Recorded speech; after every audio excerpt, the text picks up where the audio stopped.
Ancient Egyptians had toothpaste. Babylonians chewed cleaning sticks 4,000 years ago. Medieval Europeans gave up entirely. Your mouth has seen better timelines.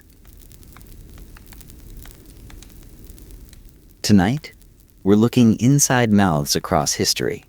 And here's what will ruin your assumptions about progress. Oral hygiene doesn't follow a neat upward line. It zigs, zags, and plummets into a pit of rotting teeth during the Renaissance before crawling back out around the time your grandparents were born. The billion-dollar toothpaste industry exists because humanity collectively forgot to brush for about 3 centuries and had to be convinced all over again. We're tracing this arc from reed toothbrushes in ancient river valleys through Roman urine mouthwash past the black-toothed courts of European royalty and into the fluoride wars still being fought on Facebook today. Settle in. This one's going to sting. Somewhere around 3,500 BCE, in the river valleys of Mesopotamia, someone picked up a twig, chewed the end until it frayed, and scrubbed their teeth with it. This was not an accident. This was not random chewing that happened to feel good. The miswak. Because that's what it's called, and it's still used today by hundreds of millions of people, was a deliberate oral hygiene tool. The fibrous end created bristles. The wood itself often came from the Salvador persica tree, which contains natural antiseptic compounds. Studies conducted in modern laboratories have confirmed what Babylonians apparently figured out by trial and error. Chewing sticks from certain trees genuinely clean teeth and fight bacteria. The ancient world didn't stumble onto dental care. They engineered it. In ancient Egypt, the dental situation was, frankly, sophisticated. Archaeological evidence shows that Egyptians were treating tooth problems as early as 2600 BCE. They had dental practitioners. They had treatments for dental pain that involved careful drilling to relieve pressure from abscesses. They had cosmetic dentistry. Gold wire used to bind loose teeth together has been found in mummies. And they had toothpaste. The recipe varied, but common ingredients included powdered ox hooves, myrrh, eggshell fragments, pumice, and burnt wood ash. Abrasive enough to scrub, mild enough not to destroy enamel entirely. Mixed with water into a paste, applied with a frayed stick or a finger. This was a routine, not a luxury for royalty, widespread enough that recipes have survived in common medical texts. The Egyptians even had breath fresheners, pellets of honey, cinnamon, and myrrh to chew after meals. The ancient world understood that a clean mouth was a social necessity, that bad breath was a problem worth solving, and that teeth required maintenance. Meanwhile, in China, around 1600 BCE, the first bristle toothbrushes were being developed. Hog bristles attached to bamboo handles. The design was crude by modern standards, but the concept was identical to what sits in your bathroom right now, a handle with bristles. This wasn't imported from anywhere. This was parallel innovation. Separate cultures arriving at the same conclusion independently. Teeth need brushing. Here's how to do it. India's Ayurvedic texts from the same era describe elaborate oral hygiene rituals. Tongue scraping, oil pulling, specific chewing sticks recommended for different conditions. The ancient Romans gargled with human urine. Not as bizarre as it sounds, since urine contains ammonia which genuinely whitens and cleans. Portuguese urine was considered particularly premium. The Romans had opinions about everything. What emerges from all this is uncomfortable for the modern ego. The ancient world was not filthy. Ancient mouths were not cesspools of decay awaiting modern salvation. People 4,000 years ago understood that teeth were fragile, that mouths were habitats for problems, and that daily maintenance was worth the effort. The question isn't when humanity invented oral hygiene. The question is, what happened to make us forget? Roman dental hygiene was a contradiction wrapped in a urine gargle. On one hand, the Romans were fastidious. They valued white teeth. They associated clean mouths with civilization, with status, with not being a barbarian. Wealthy Romans brushed with powders made from crushed bones and oyster shells. They used gold toothpicks, actual gold, to remove food debris between teeth. They rinsed with mouthwashes that would strip paint off furniture. On the other hand, the primary active ingredient in those mouthwashes was human urine. This sounds disgusting. It was also, technically, effective. Urine contains ammonia. Ammonia breaks down organic compounds. It whitens. It disinfects, sort of. The Romans weren't stupid. They understood that something in urine cleaned teeth, even if they didn't have the chemistry to explain why. Portuguese urine was imported specifically for dental purposes, because apparently Roman pee wasn't good enough. No sources adequately explain what made Portuguese urine superior. The mystery persists. Roman toothpaste recipes included ingredients that would make a modern dentist wince. Powdered mouse brains were considered beneficial for teething children. Ground-up rabbit heads appeared in some formulations. The logic was often sympathetic magic. Mice have sharp teeth, therefore mouse parts must strengthen teeth, rather than actual efficacy. But mixed in with the nonsense were genuinely useful abrasives and antiseptics. The poet Catullus mocked a rival for having teeth too white. The implication being that excessive dental whiteness meant excessive urine gargling, which was somehow embarrassing. Roman social hierarchies extended even to mouth care. Too dirty was barbaric. Too clean was suspect. There was a Goldilocks zone of oral hygiene, and navigating it required social awareness. What the Romans did establish was the concept of professional dental care. There were specialists who removed teeth. There were practitioners who drilled out decay and filled cavities with various compounds. There were even early orthodontic attempts, wires and bands to correct alignment. The dental profession existed in recognizable form. Roman public baths included spaces where people could have teeth cleaned by attendants. Dental hygiene was social, communal, part of the fabric of urban life. The mouth was not a private space to be neglected. It was visible, judged, maintained as part of public presentation. And then Rome fell, not all at once, not in a single dramatic collapse, but gradually over centuries. The infrastructure that supported specialized trades like dentistry crumbled. The supply chains that brought exotic ingredients for toothpaste dried up. The public baths closed. The professionals who knew how to treat teeth died without training successors.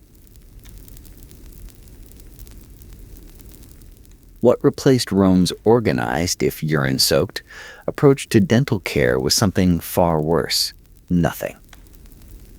Not immediately, not everywhere at once, but slowly, across medieval Europe, the sophisticated practices of the ancient world faded into memory, replaced by superstition, prayer, and a great deal of suffering. The so-called Dark Ages were about to begin, and they would be especially dark for teeth. Here's the thing about the early medieval period and dental hygiene: it wasn't as catastrophic as reputation suggests. At least not initially. Medieval Europeans inherited fragments of Roman and Arabic knowledge.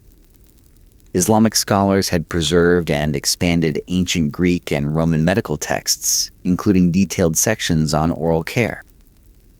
When these texts filtered back into Europe through Spain and Sicily, they brought sophisticated dental knowledge with them. The great Islamic physician Avicenna, writing in the 11th century, recommended specific toothpastes and outlined detailed oral hygiene routines. His work was translated into Latin and studied throughout European medical schools. Medieval European doctors who read Avicenna understood that teeth needed care, that certain substances cleaned better than others, and that prevention was preferable to extraction. Monasteries, those repositories of knowledge during the early medieval period, maintained herb gardens that included plants used for oral care. Sage was rubbed on teeth and gums. Mint was chewed for breath freshness. Salt rinses were common. The monk in his scriptorium, copying ancient texts by candlelight, probably had better dental habits than the average person in 1800. The medieval diet, surprisingly, was also relatively tooth-friendly. For most people, meals consisted primarily of coarse bread, vegetables, and occasional meat. Sugar was rare and expensive, a luxury spice, not a staple. Honey existed, but in limited quantities. The constant grinding of coarse, fibrous foods actually helped clean teeth mechanically. Medieval peasants didn't have toothbrushes, but they also didn't have candy. Archaeological evidence from medieval graveyards shows something unexpected. Many medieval skeletons have relatively good teeth. Worn down, certainly. That coarse bread was abrasive, but not rotten, not cavity-riddled. The great dental apocalypse that we associate with pre-modern Europe hadn't happened yet. What medieval Europe did have was pain. When teeth went bad, and they did go bad, options were limited and brutal. The primary treatment for a toothache was extraction, performed by whoever was available: barber surgeons, blacksmiths, traveling tooth pullers who set up at fairs. Anesthesia was alcohol if you were lucky. The tools were crude. The infections that followed were often worse than the original problem. There were attempts at preservation. Medieval dentists filled cavities with mixtures of honey and crushed insects, or with various metallic compounds. They tried to wire loose teeth in place. They prescribed rinses and poultices and prayers to Saint Apollonia, patron saint of dentistry, who had her own teeth violently extracted during her martyrdom and therefore understood the suffering of toothache. But here's the critical point. During the early medieval period, the average person's dental situation was manageable. Not good by modern standards, but not the universal horror show of popular imagination. People chewed herbs, rinsed with salt water, used rough cloths to clean their teeth, and ate diets that, while nutritionally limited, didn't actively destroy their mouths. This was about to change. Something was coming to Europe that would transform dental health from a manageable problem into a catastrophe. Something sweet. Something addictive. Something that would rot the teeth of kings and commoners alike for the next 4 centuries. Sugar was about to arrive, and it would bring the worst dental crisis in human history. The Crusades brought many things back to Europe. New spices, new textiles, new ideas about mathematics and astronomy, and sugar. Crusaders tasted sugar in the Middle East and came home craving it. Initially, sugar was a medicine, prescribed in small doses for various ailments, sold by apothecaries, treated as a rare and powerful substance. It was more expensive than most spices. A pound of sugar could cost as much as a cow. Then production expanded. Sugar plantations spread across the Mediterranean, then to the Atlantic islands, then to the Caribbean. Prices dropped. What had been a medicine became a luxury. What had been a luxury became a staple. And European teeth began to rot. The transformation happened gradually, then suddenly. By the 16th century, sugar consumption in wealthy households had skyrocketed. The rich ate sugar with everything. They put it in wine, in meat dishes, in sauces. They ate elaborate sugar sculptures at banquets. They displayed their wealth by displaying their sugar. And their teeth turned black. This is not an exaggeration. Portraits of English nobility from the Tudor period show subjects with closed-mouth smiles or visible tooth decay. Queen Elizabeth I was famous for her ruined teeth. Black stumps by middle age, eventually requiring her to stuff cloth into her cheeks to fill out her face for public appearances. Visitors to her court noted the terrible state of her mouth. She reportedly suffered constant dental pain in her later years, but refused extraction, terrified of the procedure. Here's the darkest irony. Black teeth became fashionable. If your teeth were black, it meant you could afford sugar. Poor people who couldn't afford the sweet poison had better teeth, and were mocked for it.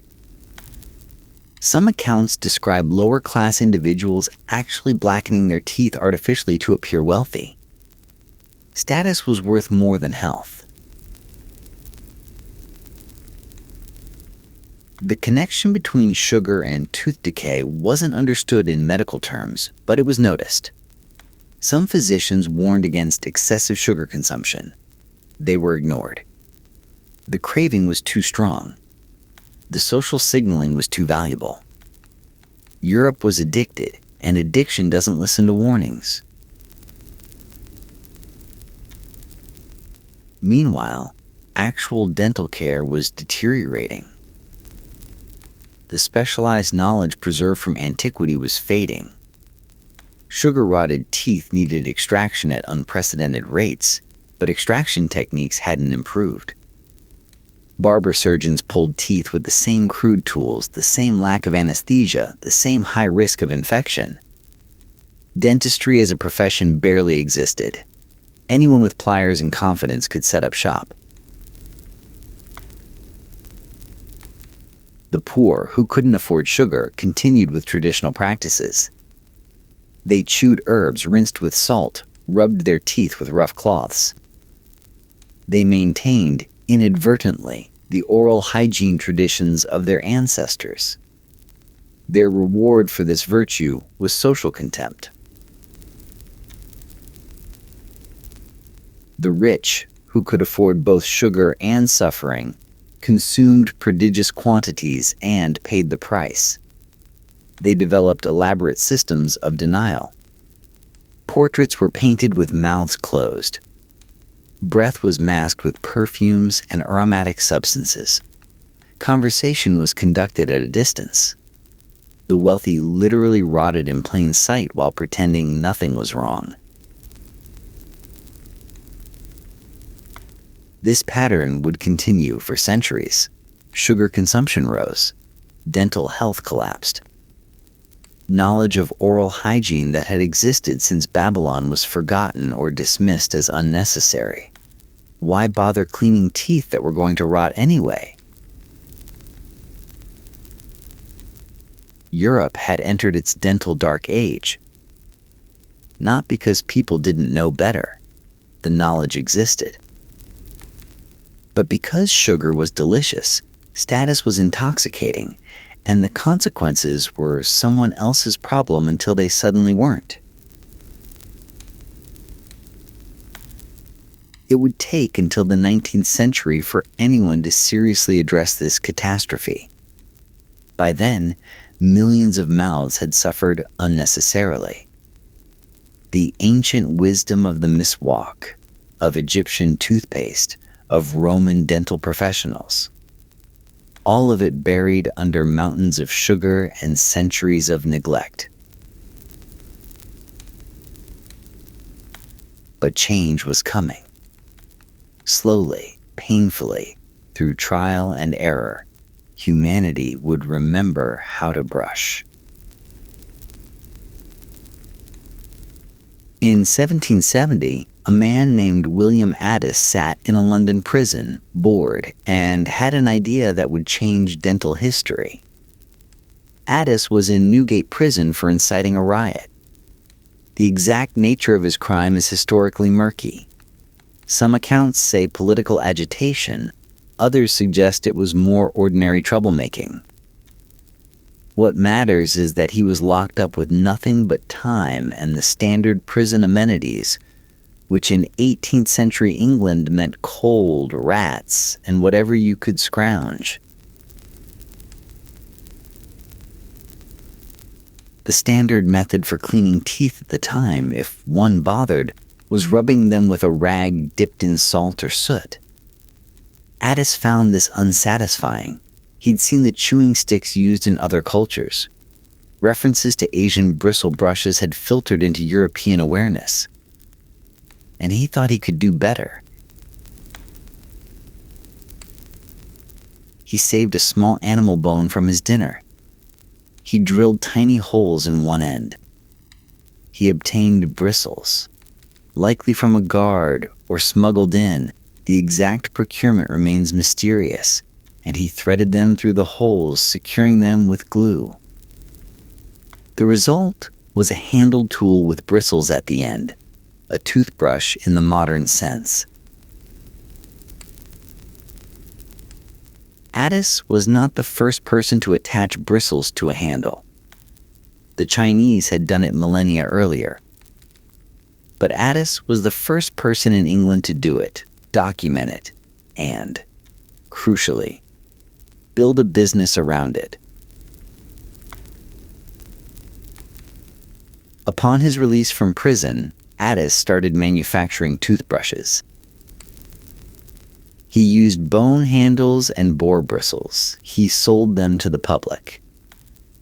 He marketed them as modern, sophisticated, necessary. People bought them. The timing was fortunate. The 18th century saw rising awareness of personal hygiene among the middle classes. New ideas about cleanliness, health, and social respectability were spreading.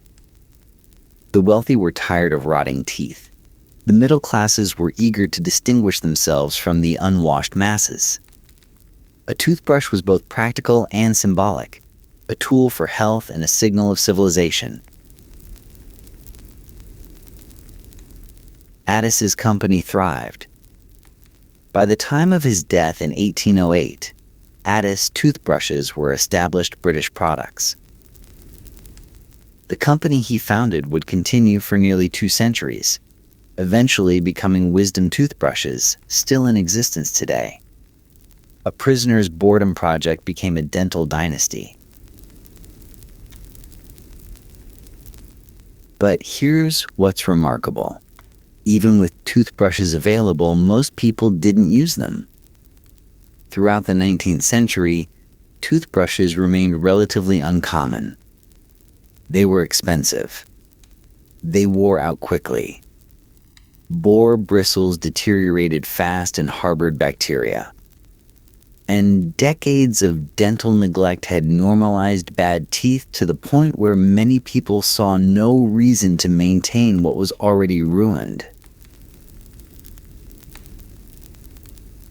The toothbrush existed. The knowledge existed. The social will to use them broadly did not.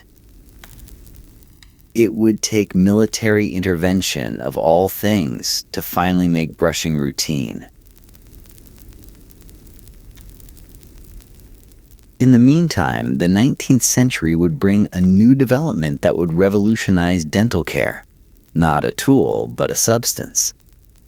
Something that would make toothpaste more than just ground-up bones and questionable abrasives. Something that would become the most debated ingredient in dental history.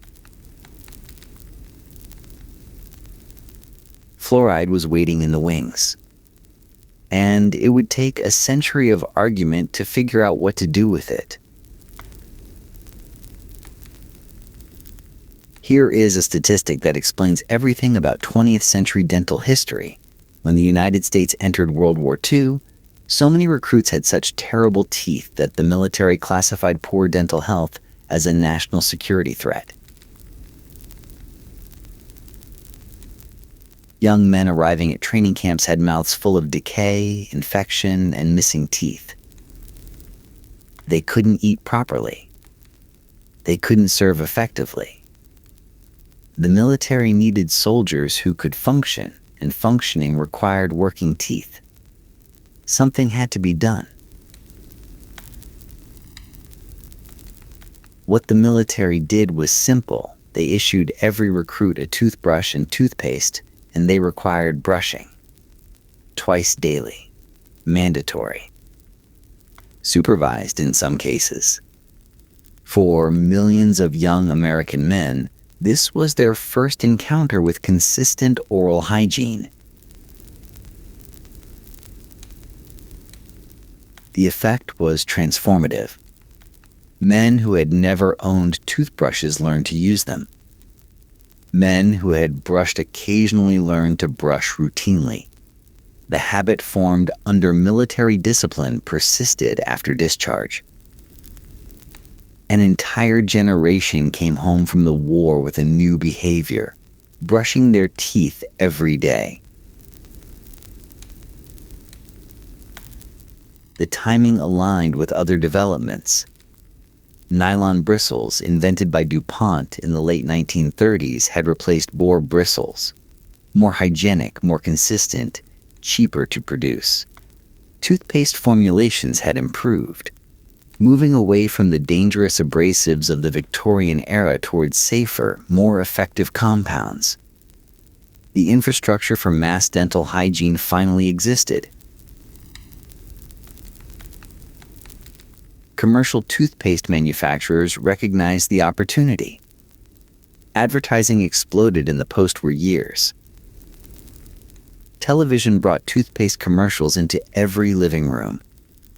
Cartoon characters demonstrated proper brushing technique. Jingles embedded themselves in national consciousness. Brush your teeth twice a day, a phrase that had been said for centuries, finally became something most people actually did. The American Dental Association began endorsing products, creating a seal of approval that consumers recognized and trusted.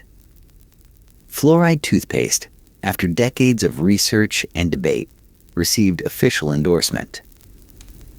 The combination of military habit formation, commercial marketing, professional endorsement, and improved products finally achieved what 4,000 years of human knowledge had failed to accomplish: widespread, routine toothbrushing. This was, in historical terms, breathtakingly recent. Your grandparents likely grew up in a world where daily brushing was unusual. Your great-grandparents almost certainly did. The obvious routine of morning and evening brushing, the routine that feels timeless and natural, was established within living memory. And here's what makes it stranger. The knowledge required for this routine had existed since Babylon. The tools had existed in various forms for millennia. The only things that were actually new were nylon bristles and fluoride formulations. Meaningful improvements, but not revolutionary. The basic concept: use a brush and some cleaning substance on your teeth regularly, was ancient. What changed in the 20th century wasn't the technology of dental hygiene. What changed was the social infrastructure that made dental hygiene universal. Military discipline, mass marketing, professional endorsement, cultural expectation. The habit was older than civilization. The habit being widespread was newer than television. This distinction matters because it reveals something uncomfortable about human progress. We assume that good practices spread because they're obviously good. They don't. They spread because institutions push them, because markets incentivize them, because authorities require them. The miswak was obviously good for 4,000 years. It took the U.S. Army to make brushing normal. But even with universal brushing established, one controversy remained. One ingredient that would spark decades of debate, conspiracy theories, and municipal ballot initiatives. One substance that divided dentistry and delighted contrarians. Fluoride was about to have its moment. In 1901, a young dentist named Frederick McKay arrived in Colorado Springs and noticed something strange. Many locals had brown-stained teeth, but almost no cavities. The staining was severe, dark brown mottling that looked terrible. But the teeth underneath were remarkably strong. McKay spent decades investigating, eventually discovering that the local water supply contained high levels of naturally occurring fluoride. Too much fluoride caused staining, but some fluoride, the right amount, seemed to prevent decay. This discovery launched one of the longest-running public health debates in history. By the 1940s, studies had established that small amounts of fluoride in drinking water dramatically reduced cavity rates. The first city to add fluoride to its water supply was Grand Rapids, Michigan, in 1945. Cavity rates dropped by over 60%. The evidence was compelling. Public health officials were ecstatic. Then the opposition began. Fluoride, critics argued, was a poison. Adding it to water was mass medication without consent. It was a communist plot. Literally, this was argued during the Red Scare years, to weaken American minds. It caused cancer. It caused bone problems. It was industrial waste being dumped into drinking water under the guise of health. Some of these concerns had merit. Fluoride in high doses is genuinely toxic. The line between therapeutic and dangerous is real, even if it's far above the levels used in water fluoridation. Industrial fluoride was being repurposed, a fact that sounded worse than it was, but provided ammunition for opponents. Other concerns were conspiratorial nonsense. The idea that fluoridation was a communist plot belonged to the paranoid fringe, though it found a surprisingly large audience. The idea that the entire dental establishment had been bought off to poison the population was, and remains, unfounded. The debate raged for decades. Cities voted to fluoridate, then voted to stop. Studies accumulated showing benefits. Studies accumulated questioning methodology. The scientific consensus settled firmly in favor of fluoridation. The American Dental Association, the World Health Organization, and virtually every major health organization endorsed it. The opposition remained vocal, organized, and convinced. Today, about 70% of Americans receive fluoridated water. The remainder live in communities that have rejected it, or that rely on wells and water systems without fluoridation programs. Cavity rates in these communities are measurably higher, though the difference is less dramatic than in early studies, thanks to fluoride toothpaste providing an alternative delivery mechanism. The controversy has never died. It has merely shifted venues. What was once a municipal meeting debate is now a Facebook argument. The same claims circulate. Fluoride is poison. Fluoride is mind control. Fluoride is unnecessary now that we have fluoride toothpaste. The internet has given new life to concerns that public health officials thought they had addressed generations ago. What the fluoride wars reveal is something deeper than dental chemistry. They reveal how difficult it is to establish collective action for collective benefit. Fluoridation works best when everyone participates, when the water supply is treated and everyone drinks it. But requiring everyone to participate triggers resistance, especially in cultures that prize individual choice. Toothpaste offered an escape from this dilemma. Buy fluoride toothpaste and you get the benefit without the collective mandate. The market solved what politics couldn't. Today, nearly all toothpaste sold in developed countries contains fluoride, and most people use it without thinking about the century of argument that made it standard. But the argument isn't over. It never is. Somewhere right now, someone is posting about the dangers of fluoride to an audience of concerned parents. Somewhere else, a public health official is defending water fluoridation to a skeptical city council.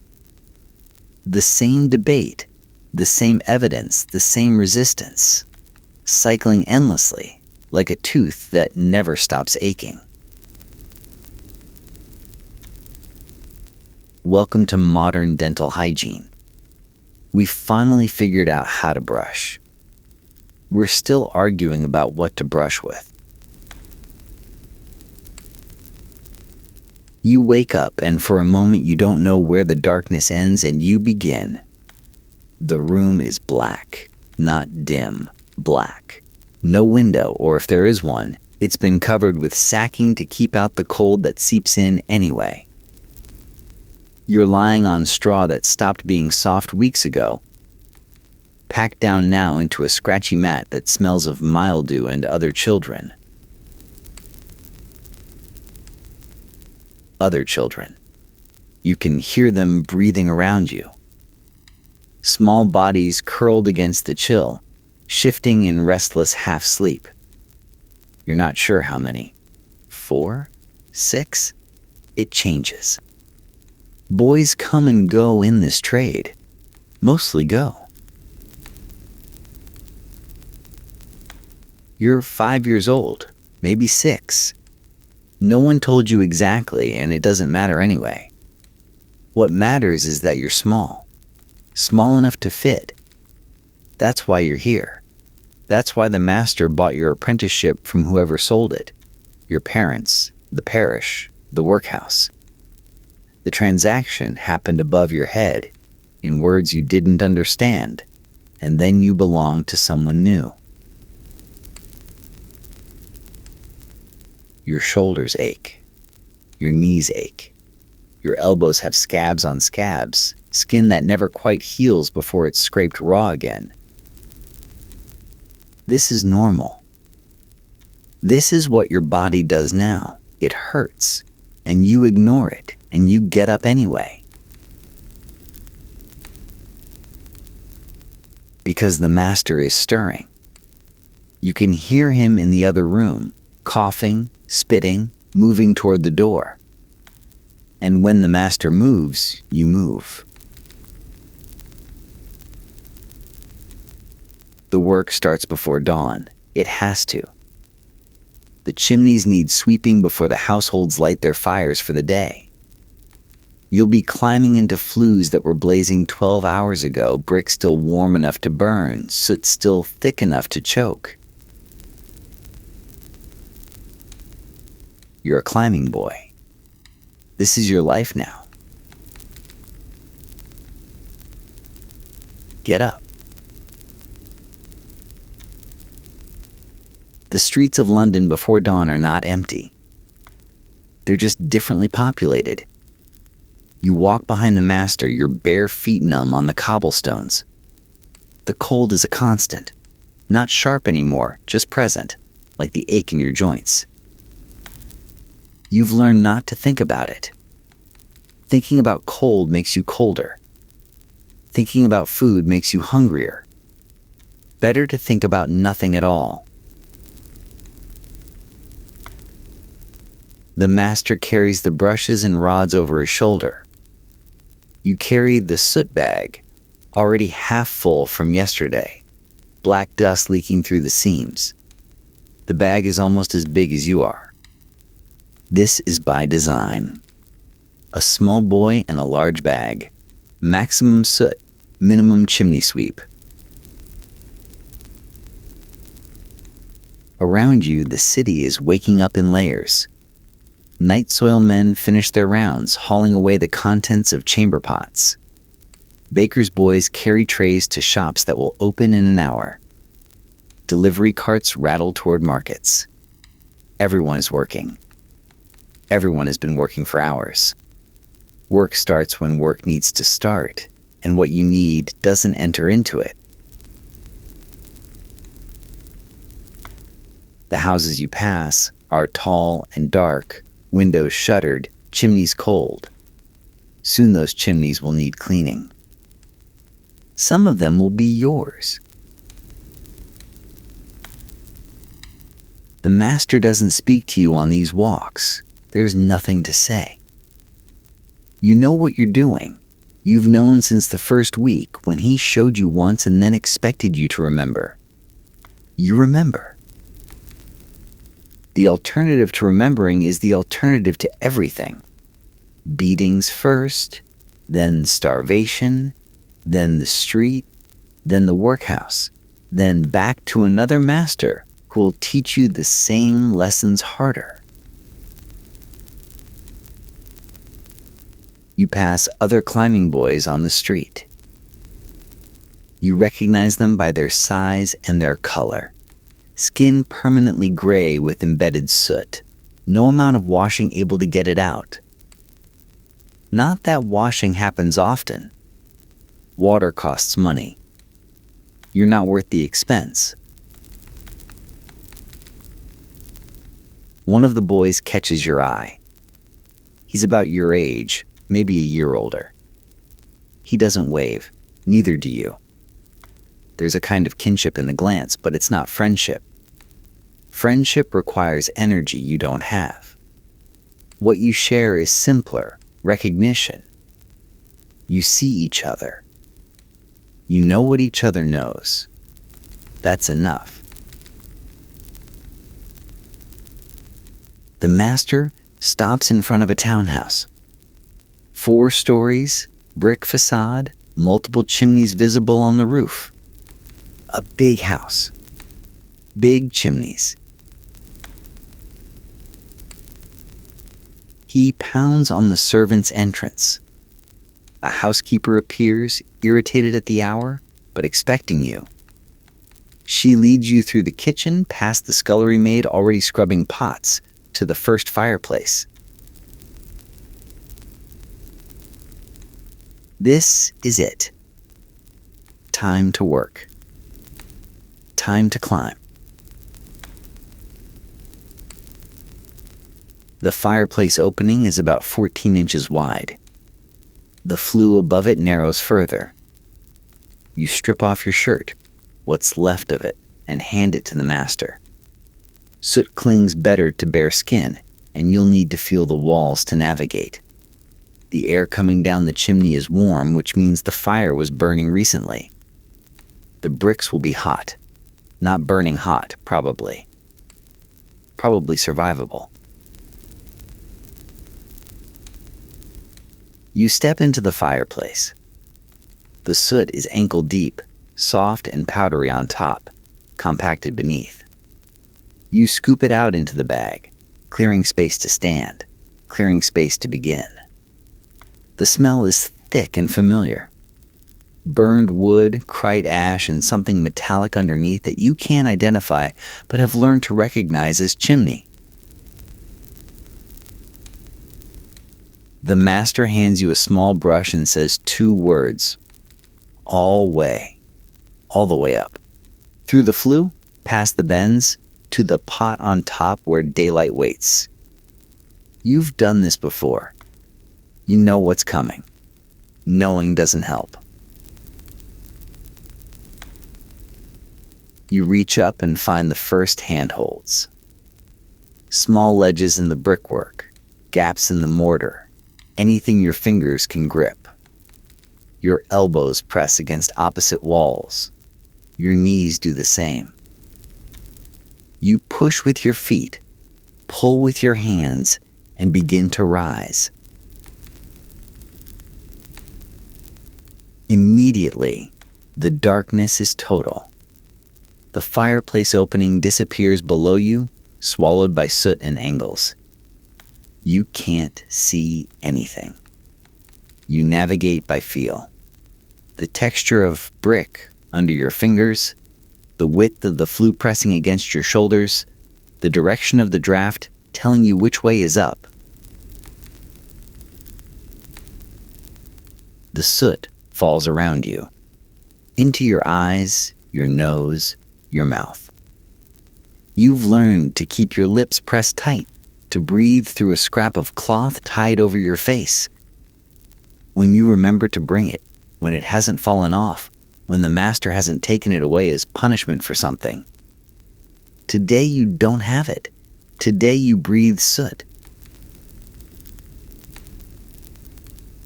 The first bend comes. The flue angles, and you have to twist your body to follow it. Your shoulder scrapes against hot brick, and you feel skin peel away, but you don't stop. Stopping means getting stuck. Getting stuck means calling for help. Calling for help means the master lights straw beneath you to encourage faster climbing. This has happened before. You still have scars. So you don't stop. You twist, you scrape, you push upward through the bend, through the narrowing passage, through the dark. The brush drags behind you on its cord, bouncing against walls, collecting soot that you'll shake out later. If you reach the top. When you reach the top, you're 7 feet up now, maybe 8. The bottom is gone. The top is somewhere above you, invisible, uncertain. There's only the flue, the dark, and your body wedged between hot bricks, climbing toward a light you can't yet see. Keep going. The only way out is through. The flue narrows and then narrows again, and then you can't move. Your shoulders are wedged against the bricks. Your arms are extended above your head. You were reaching for the next handhold when the walls closed in, and now you can't bring them back down. You try to push upward and there's no space. You try to back down and your hips catch on a ledge you didn't notice climbing past. You're stuck. The panic comes fast, a hot spike through your chest that makes everything worse. You struggle, and the struggling jams you tighter. You try to scream, but your lungs can't expand enough in the compressed space, and what comes out is a wheeze, a cough, a mouthful of soot. Below you, very far below now, you hear the master's voice. He's asking if you've reached the top. He's asking why he doesn't see your brush poking out of the chimney pot. He's asking questions he already knows the answers to. Then his tone changes. He's lighting the straw. Smoke begins to rise. You can smell it before you feel it. Dry, acrid, different from the dead smell of old soot. Then the heat comes, licking at your feet, your ankles, the already raw skin of your legs. The message is clear: climb or burn. You can't climb. You're stuck. But panic finds strength that reason doesn't have access to. You twist. Something in your shoulder pops, pain flaring white and then dulling to gray. And suddenly there's a 1/4 inch more space. You twist again. Your skin tears against the brick, leaving a wet stripe behind, but you're moving. Up. Toward air that isn't filling with smoke. The flue widens slightly. You gasp, inhale soot, cough violently, keep climbing. Your arms are above you again, finding holds, pulling while your feet push against the walls. The smoke is chasing you, but you're faster now, desperate, animal. Light appears above, gray at first, then brighter. The chimney pot, the opening, sky. You emerge into cold morning air, and it feels like resurrection. You hang half out of the chimney, torso in the wind, legs still wedged in the flue, coughing black mucus, bleeding from a dozen scrapes, shoulder screaming where you wrenched it. You're alive. You made it. You still have to get down. The climb down is different. You know the route now. Every bend, every narrow spot, every handhold. You know where the walls tried to swallow you. You move carefully, lowering yourself inch by inch, feeling for familiar horrors. The smoke has cleared. The straw burned out. The master is waiting at the bottom with the soot bag open, ready to collect what you've scraped loose. You drop the last few feet into the fireplace, knees buckling, catching yourself on the hearthstone. You're gray all over, skin and soot indistinguishable. Blood mixes with ash on your shoulder, your elbows, your knees. The master looks at you, evaluates. You're still functional, still small enough to fit. Next one's in the parlor, he says. You stand up. You follow him to the next fireplace. You do it again. Let's pause and talk about what's happening inside your body, since you won't live long enough to understand it yourself.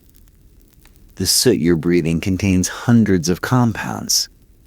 Some are merely irritating, particles that scratch your airways and make you cough. Others are more serious. Polycyclic aromatic hydrocarbons, they'll be called eventually when chemistry advances enough to name them. Carcinogens. mutagens. Substances that burrow into tissue and begin slow processes of destruction.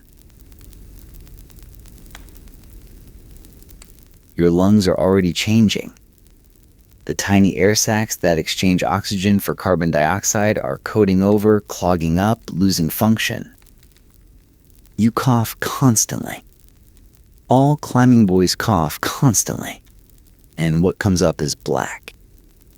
This seems normal to you because it's all you've known. It's not normal. It's slow suffocation by accumulation. Your skin is changing too. The soot doesn't wash off because it's not sitting on the surface anymore. It's embedded, ground into the pores, the follicles, the microscopic cracks in skin that's been abraded and never allowed to heal.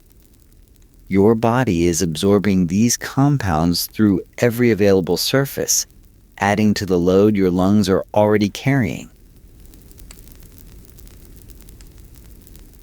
And then there's the cancer. Chimney sweep's cancer, they'll call it. The first occupational cancer ever identified, documented by a surgeon named Percival Pott in 1775. Decades before your fictional childhood, but the disease was old even then. It starts in the scrotum where soot collects in skin folds and works its way in. A sore appears. It grows. It spreads. It kills. Boys who survive the chimneys often don't survive the cancer. Those who escape the cancer often don't escape the lung disease. Those who escape both are left with stunted growth from malnutrition, twisted spines from years of contortion, ruined joints from repetitive stress on bodies too young to bear it. The trade destroys everyone it touches. The only question is which destruction comes first. You don't know any of this. You know that the older boys cough more. You know that some boys disappear and no one talks about where they went. You know that your body hurts in ways that seem to be getting worse, not better, and that the master says this is normal, this is the trade, this is what you signed up for. As if you signed anything, as if you had any choice at all. The soot is in you now. It will stay in you. Years from now, if you live that long, doctors might cut you open and find lungs that look like they were dipped in tar. They might find tumors they can't explain except by reference to the chimneys you climbed before you were old enough to remember climbing them. But that's the future. Right now, you're coughing into your elbow, wiping black smears on skin that's already black, and following the master to the next fireplace. The soot doesn't care about the future. Neither can you. The afternoon brings you to a house that feels wrong. You can't explain what's wrong about it. The house looks like every other house. Georgian facade, multiple stories, multiple chimneys. But something in the way the housekeeper avoids your eyes, the way she hurries you past the family quarters, the way she positions herself near the door as if ready to flee. Something tells you this house has history. The fireplace she leads you to is in the drawing room. Grand fireplace, ornate mantel, expensive furnishings covered in sheets.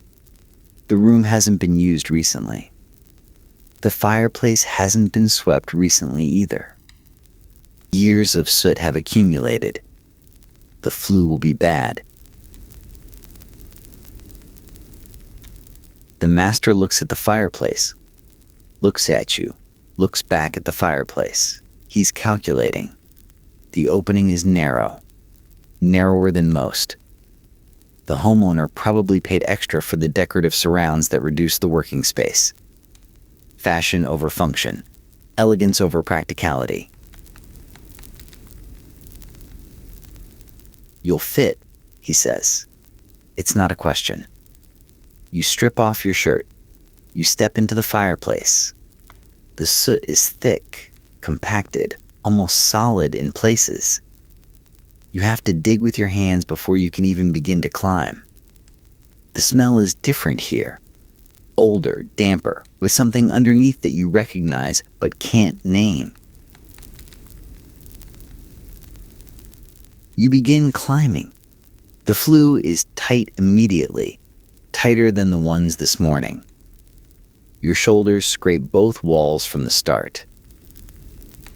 The bends come quickly. This is an old house, and old houses have chimneys that twist to fit between floors that weren't designed with chimneys in mind. At the second bend, your hand touches something that isn't brick. It's soft. It's yielding. It's cold. You freeze. Your hand is pressed against whatever it is, and your brain is trying to understand what you're feeling. Cloth? Leather? Skin? Your fingers explore unwillingly because you can't see and you need to know.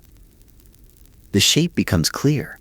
A foot, a leg, a body wedged into the flue above you, blocking the passage.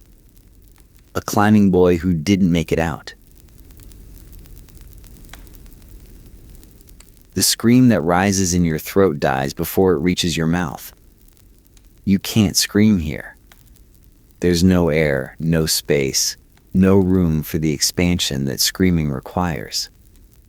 What comes out is a whimper, a grunt, a sound that no one below will hear or understand. You know what this is. You've heard stories. Boys who got stuck and couldn't get unstuck. Boys who called for help and didn't get it. Boys whose masters decided it was easier to seal the fireplace than to recover the body. Boys who became problems and then became nothing and then became the thing that other boys find in the dark. The body has been here a long time. Long enough to stop smelling, mostly. Long enough to become part of the chimney. The house has been heating itself around a dead child, and no one knew or no one cared to know. You can't go up. The body blocks the flue. You can't stay here. You can barely breathe as it is. You begin backing down, inch by inch, the same way you came, trying not to touch the body again, trying not to think about what you touched, trying not to imagine what his last hours were like, alone, stuck, waiting for help that never came. You emerge into the drawing room, shaking gray-white where the soot doesn't cover pale skin. The master looks at you. "Blocked," you say. Your voice is steady. You don't tell him what's blocking it. He probably already knows. He definitely doesn't want to know.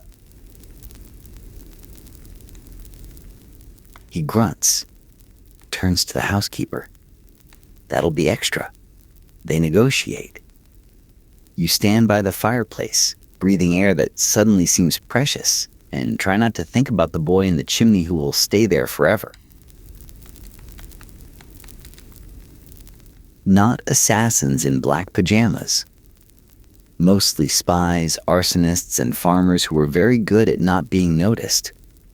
The ninja of popular imagination is a specific creature, clad head to toe in black, masked, armed with throwing stars and curved swords, capable of supernatural feats.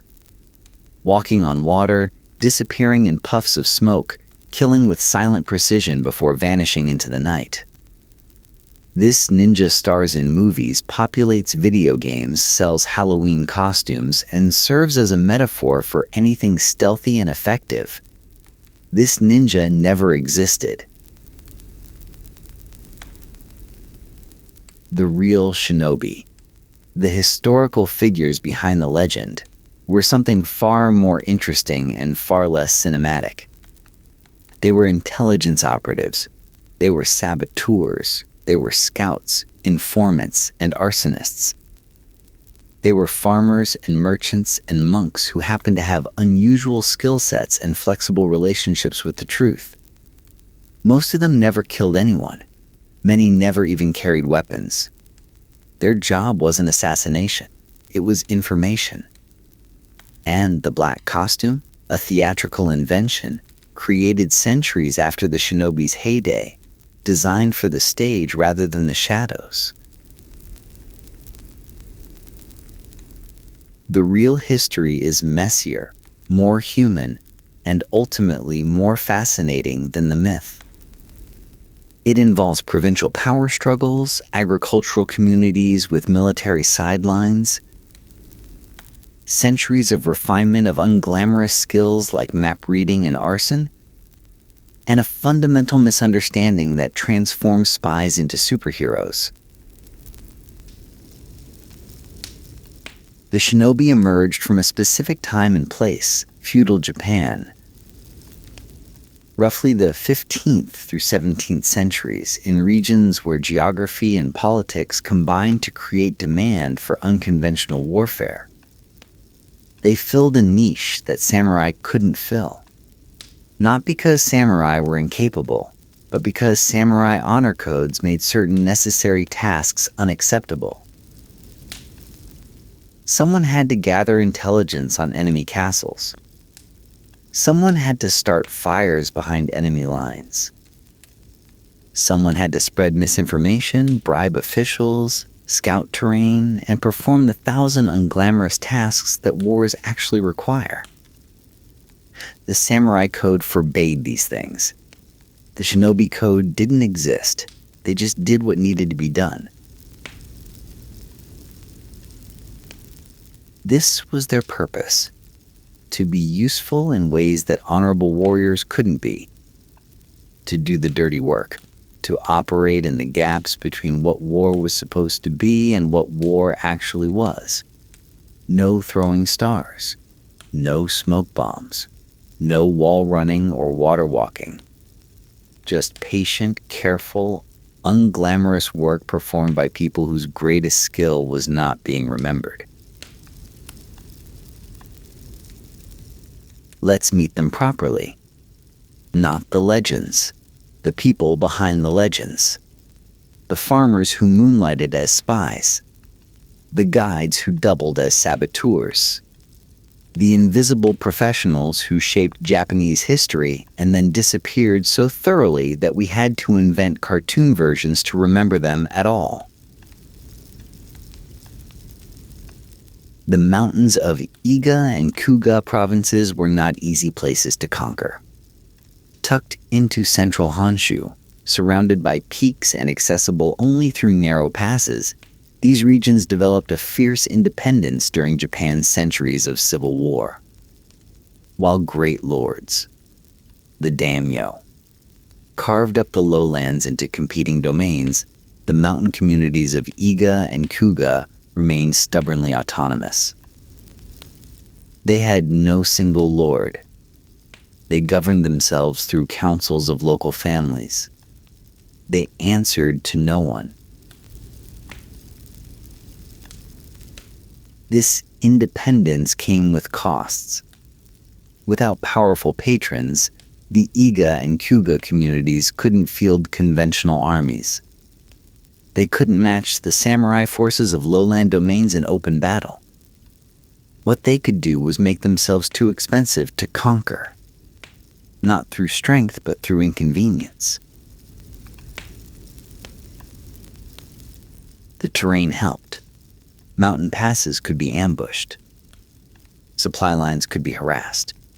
Invaders could be watched, tracked, and picked off in small encounters that never rose to the level of battles but steadily drained resources and morale. The mountains taught defensive warfare, and defensive warfare taught skills that would eventually become the shinobi repertoire. But geography alone doesn't explain the shinobi. What transformed these mountain communities from merely defensible to genuinely formidable was specialization. Over generations, the families of Iga and Kuga developed expertise in the arts of irregular warfare and sold that expertise to anyone who would pay. This was a business arrangement, not a mystical calling. The great lords of the Civil War period needed scouts. They needed spies. They needed people who could slip into enemy castles, count soldiers, map defenses, and report back. They needed arsonists who could burn supply depots. They needed saboteurs who could poison wells, spread rumors, and sow confusion. The samurai retainers who served these lords were trained for battlefield honor, not covert operations. Many would have considered such work beneath them, literally dishonorable, a violation of the warrior codes that defined their identity. The daimyo needed specialists without those scruples. Iga and Koga provided them. The arrangement was transactional. Shinobi operatives hired out to various lords, sometimes serving multiple employers simultaneously.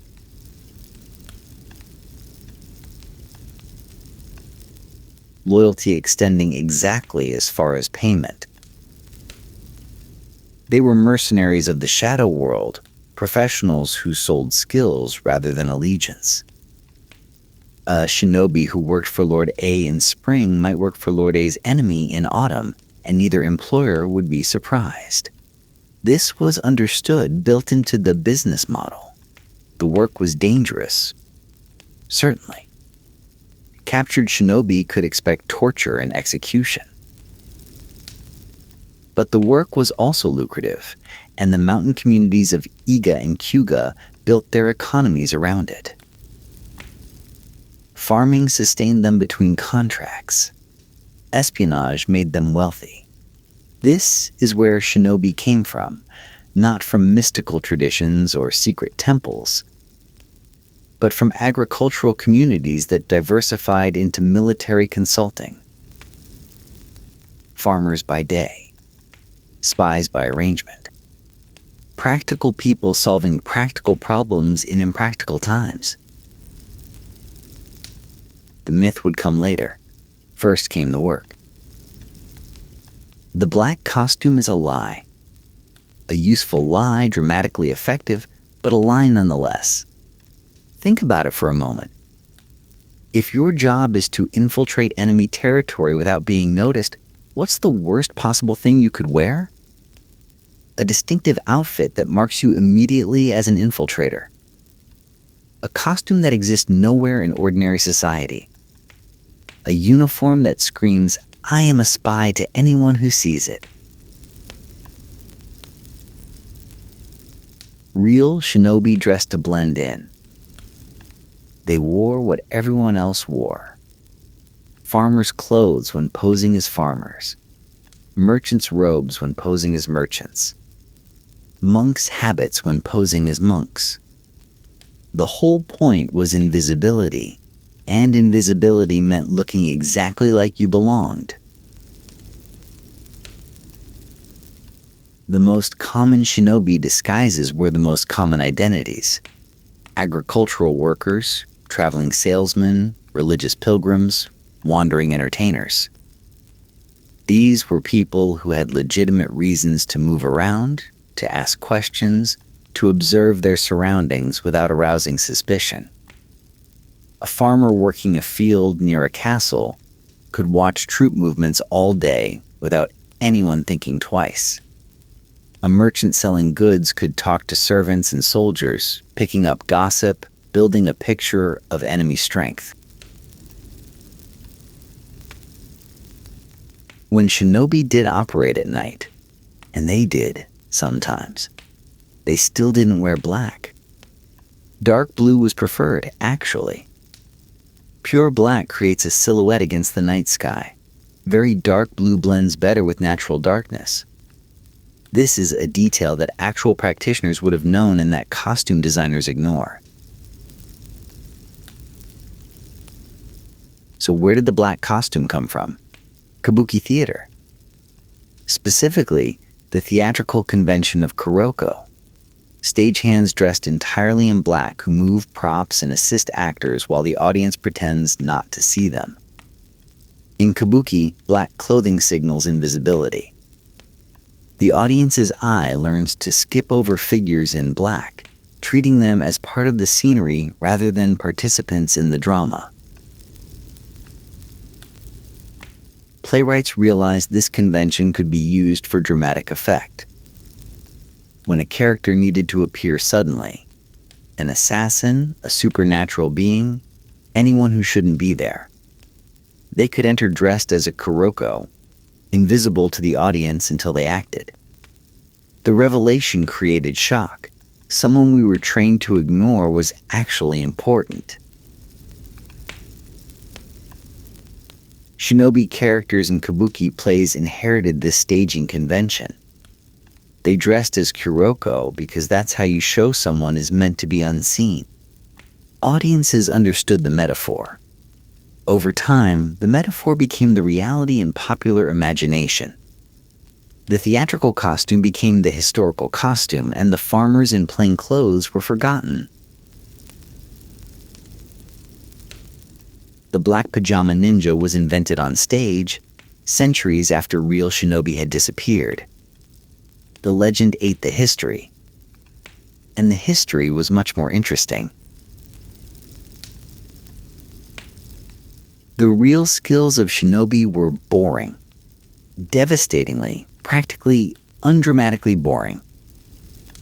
Consider what a shinobi actually needed to do. Infiltrate enemy territory. Gather information. Return safely. Report accurately.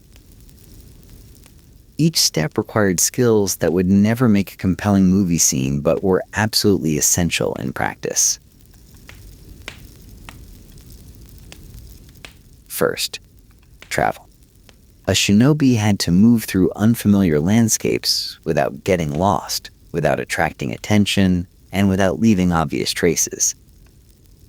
This meant knowledge of terrain. Not supernatural terrain scaling abilities, but practical understanding of paths, shortcuts, water sources, and places to hide. It meant understanding of weather patterns, because traveling in rain or fog reduced visibility, but also increased certain dangers. It meant physical conditioning, because long-distance movement on foot requires endurance that most people don't have. Second, disguise.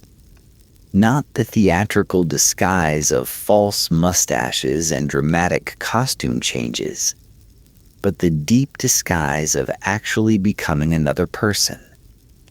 A shinobi posing as a merchant needed to know how merchants talked, what goods they carried, what routes they traveled, what questions they could answer, and what questions would reveal them as frauds.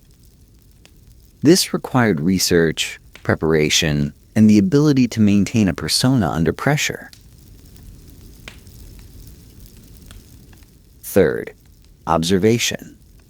The actual intelligence gathering that was the whole point. How do you count soldiers in a castle without being obvious about counting? How do you estimate supply levels from what you can see in a marketplace? How do you map fortifications when you can't take measurements openly? These skills are teachable but not simple.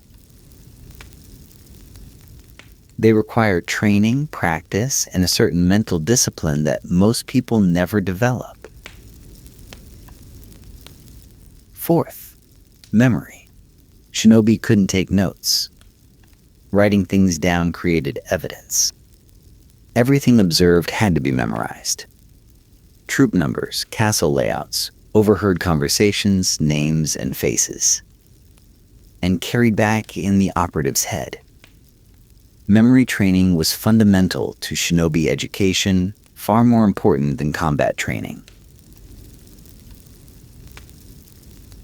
Fifth, communication.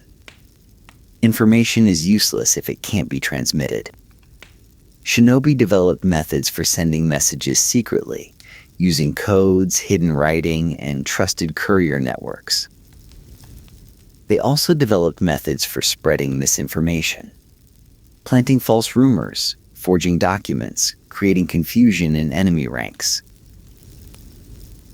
Communication skills worked in both directions, extracting true information and injecting false information. Combat appears almost nowhere in this list. Fighting was what happened when everything else failed. A shinobi who had to fight had already failed at the primary mission, not being noticed. The throwing stars, the sword techniques, the legendary martial arts, these were backup plans at best, last resorts for situations that proper tradecraft should have avoided. The historical manuals that survive from the shinobi tradition, documents like the Bansen-shuk AI, compiled in 1676, confirm this priority order. They devote extensive sections to meteorology, psychology, and information management. Combat techniques receive relatively little attention. The people who wrote these manuals knew what mattered, even if later generations forgot. Shinobi were intelligence professionals. Their core competencies were the competencies of spies everywhere, in every era: move undetected, observe accurately, report reliably, and don't get caught. Everything else was secondary. This is not as exciting as a throwing star between the eyes. But it's what actually won wars. If shinobi had a signature tactic, it wasn't assassination. It was arson. Fire in feudal Japan was catastrophic. Cities were built of wood and paper. Castles had wooden structures within stone foundations. Supply depots, stables, barracks, all flammable. A single fire in the right place could do more damage than a pitched battle, and it could be set by one person with basic materials. The shinobi manuals devote considerable attention to fire-setting techniques. How to start fires that burn slowly, giving the arsonist time to escape. How to start fires that spread rapidly, overwhelming firefighting efforts. How to target structures for maximum damage. Granaries, armories, housing for troops. Fire was force multiplication. One operative with a flint could neutralize hundreds of enemies. The psychological effects were equally valuable. A castle that is burned once becomes paranoid. Guards are posted everywhere. Patrols increase. Everyone watches everyone else for suspicious behavior. This paranoia consumes resources, attention, energy, manpower that would otherwise go toward offensive operations. A successful arson attack could cripple an enemy's effectiveness even if the physical damage was minimal. Shinobi also understood fire as distraction. A fire in one location draws attention, response, crowds of people focused on a visible crisis. While everyone fights the fire, other things can happen unobserved. Prisoners can escape. Documents can be stolen. Secondary targets can be attacked. The fire creates opportunity. The historical record shows shinobi arson operations at significant moments. During the siege of Sawayama Castle in 1600, shinobi reportedly started fires that caused chaos inside the fortification. During various campaigns of the Sengoku period, fire attacks preceded or accompanied conventional military operations, softening targets before main forces arrived. This wasn't glamorous work. There were no dramatic confrontations, no martial arts displays, no honorable combat. A man slips through shadows, sets a fire, and leaves. The fire does the work. The man is never seen, never identified, never credited or blamed. This is exactly how shinobi preferred it. The tools for fire setting were simple and concealable. Flint and steel. Tinder that could be hidden in clothing. Slow-burning fuses made from treated rope. Accelerants when available. Nothing that would mark the carrier as anything other than an ordinary traveler with ordinary possessions. Compare this to the popular image. A warrior in dramatic costume, weapons bristling, leaping across rooftops in open defiance of enemies. The real shinobi would have found this absurd. Why would you fight when you could burn?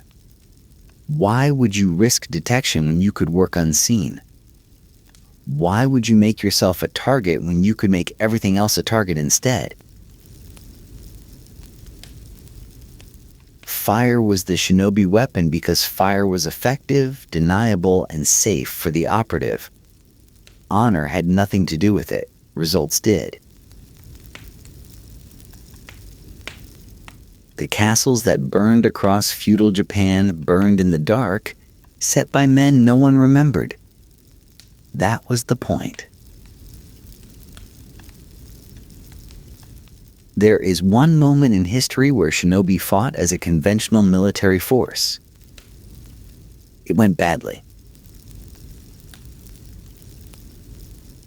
In 1581, Oda Nobunaga, the warlord who would unify much of Japan, decided he'd had enough of Iga Province's independence.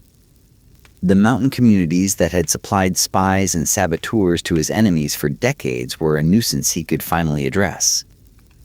He assembled an army of 40,000 to 60,000 men and invaded. The Iga forces numbered perhaps 4,000. They were farmers, not professional soldiers. Their skills were infiltration and information, not open combat. Against conventional samurai armies in conventional battle, they had no chance. They knew this. They didn't fight conventionally. The Iga defenders used their home terrain ruthlessly. They launched ambushes in mountain passes. They attacked supply lines. They harassed foragers. They fought the kind of defensive irregular warfare their geography had always encouraged, making Nobunaga's army pay for every mile of advance. It wasn't enough.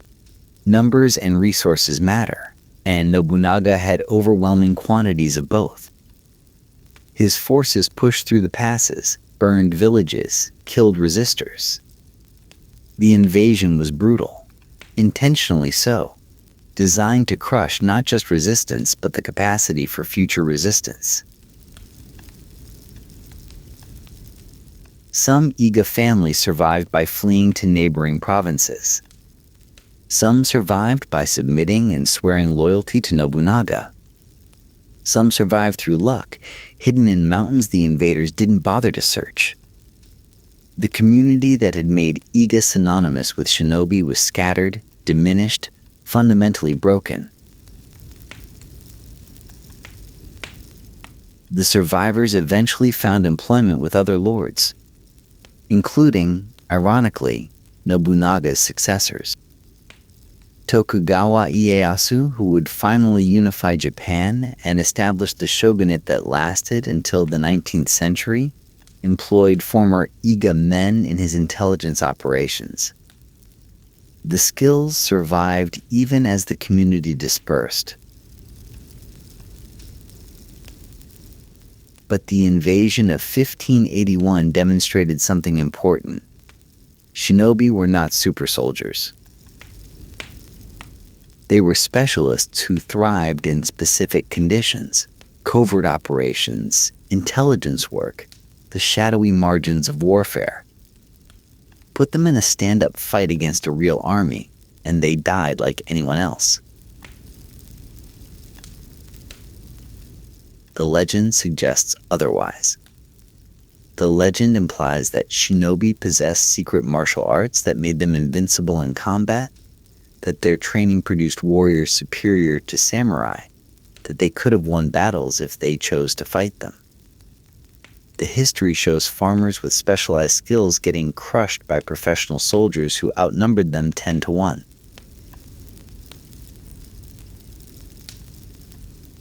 This isn't a failure on the shinobi's part. They were never supposed to be battlefield warriors.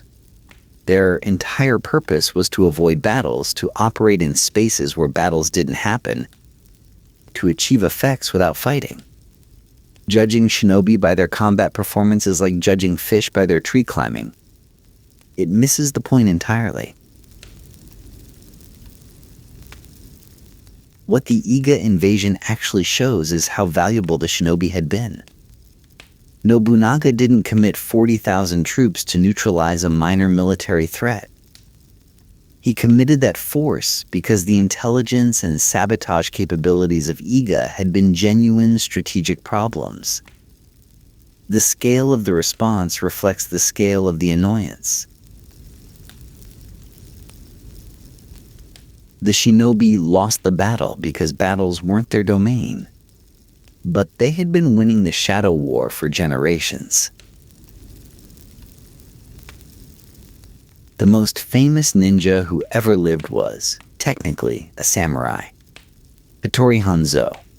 The name invokes images of the ultimate shadow warrior, the ninja's ninja, master of assassination and supernatural combat.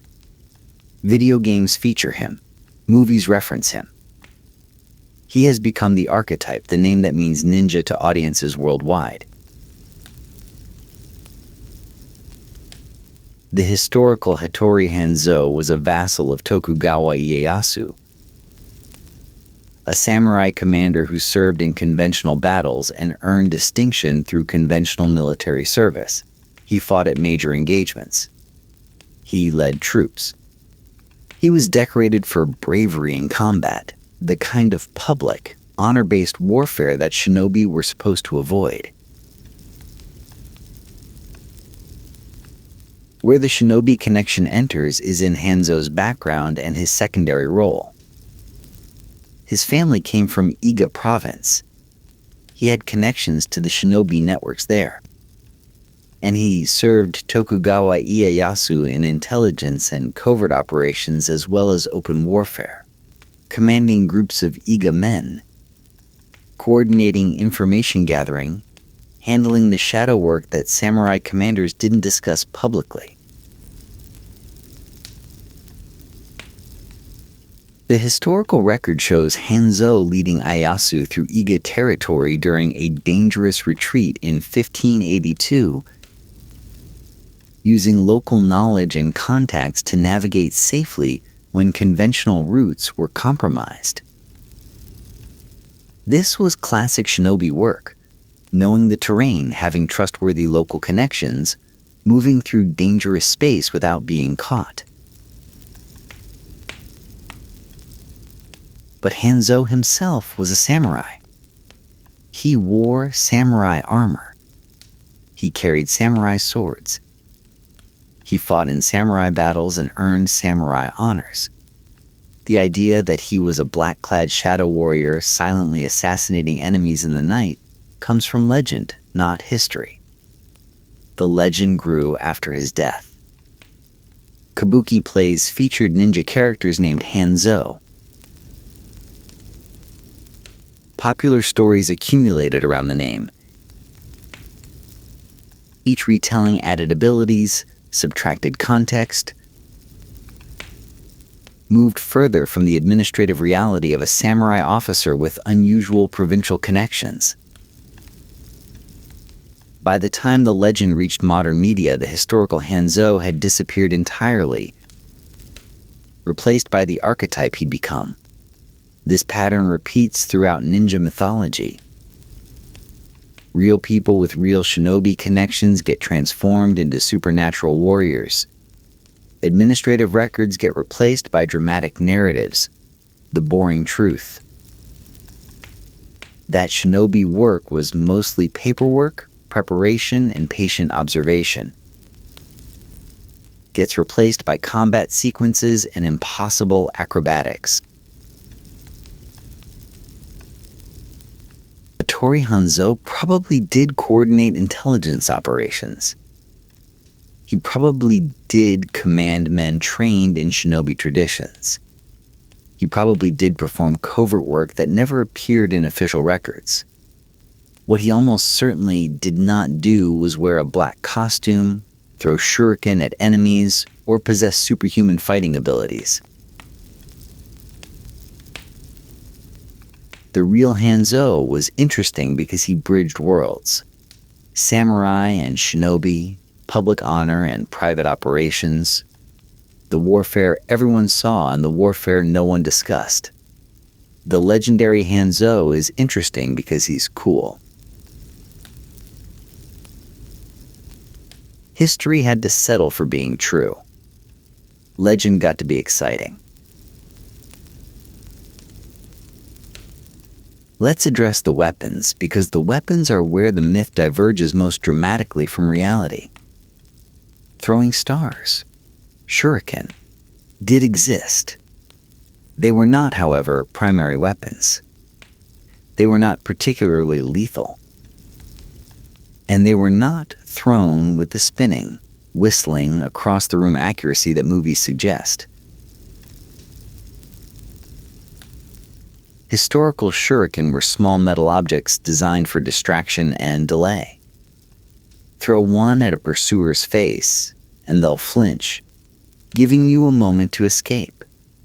Throw one at the ground, and it becomes a caltrop, something painful to step on. The goal was not to kill, but to create opportunity. A few seconds of confusion that might mean the difference between escape and capture. The idea of shuriken as assassination tools is theatrical. Killing someone by throwing a small metal object requires hitting a vital target with significant force. This is extraordinarily difficult in practice, especially with improvised projectiles thrown without the spin and stabilization that purpose-built weapons provide. Shinobi who needed to kill had better options. What better options? Poison, primarily. The shinobi manuals discuss poison extensively. How to make it, how to administer it, how to avoid detection. Poison is quiet. Poison is deniable. Poison doesn't require the poisoner to be present when death occurs. If shinobi killed, they killed through poisoned food, poisoned drinks, poisoned medicines delivered by trusted servants who didn't know what they were delivering. Beyond poison, fire, as discussed. Sabotage. Accidents that weren't accidents. The shinobi approach to eliminating targets was indirect, patient, designed to leave no evidence that elimination had occurred. A throat cut in the dark is dramatic, but leaves a body that obviously didn't die naturally. A poisoning, a fire, a structural collapse. These could be mysteries, coincidences, acts of fate rather than acts of war. When shinobi did carry weapons for personal defense, they carried common weapons that wouldn't mark them as unusual. A walking stick that happened to have a blade inside. A farming tool that could double as a weapon. Objects that any traveler might reasonably possess, unremarkable until suddenly deployed. the exotic weapons of ninja mythology, kusarigama, tekokage, fukiya blowguns, existed in Japanese martial traditions but weren't specific to shinobi. They've been assigned to the ninja image retroactively, pulled from the general toolkit of feudal Japanese warfare, and attached to the legend because legends need distinctive visual elements. Real shinobi were visually ordinary. That was the entire point.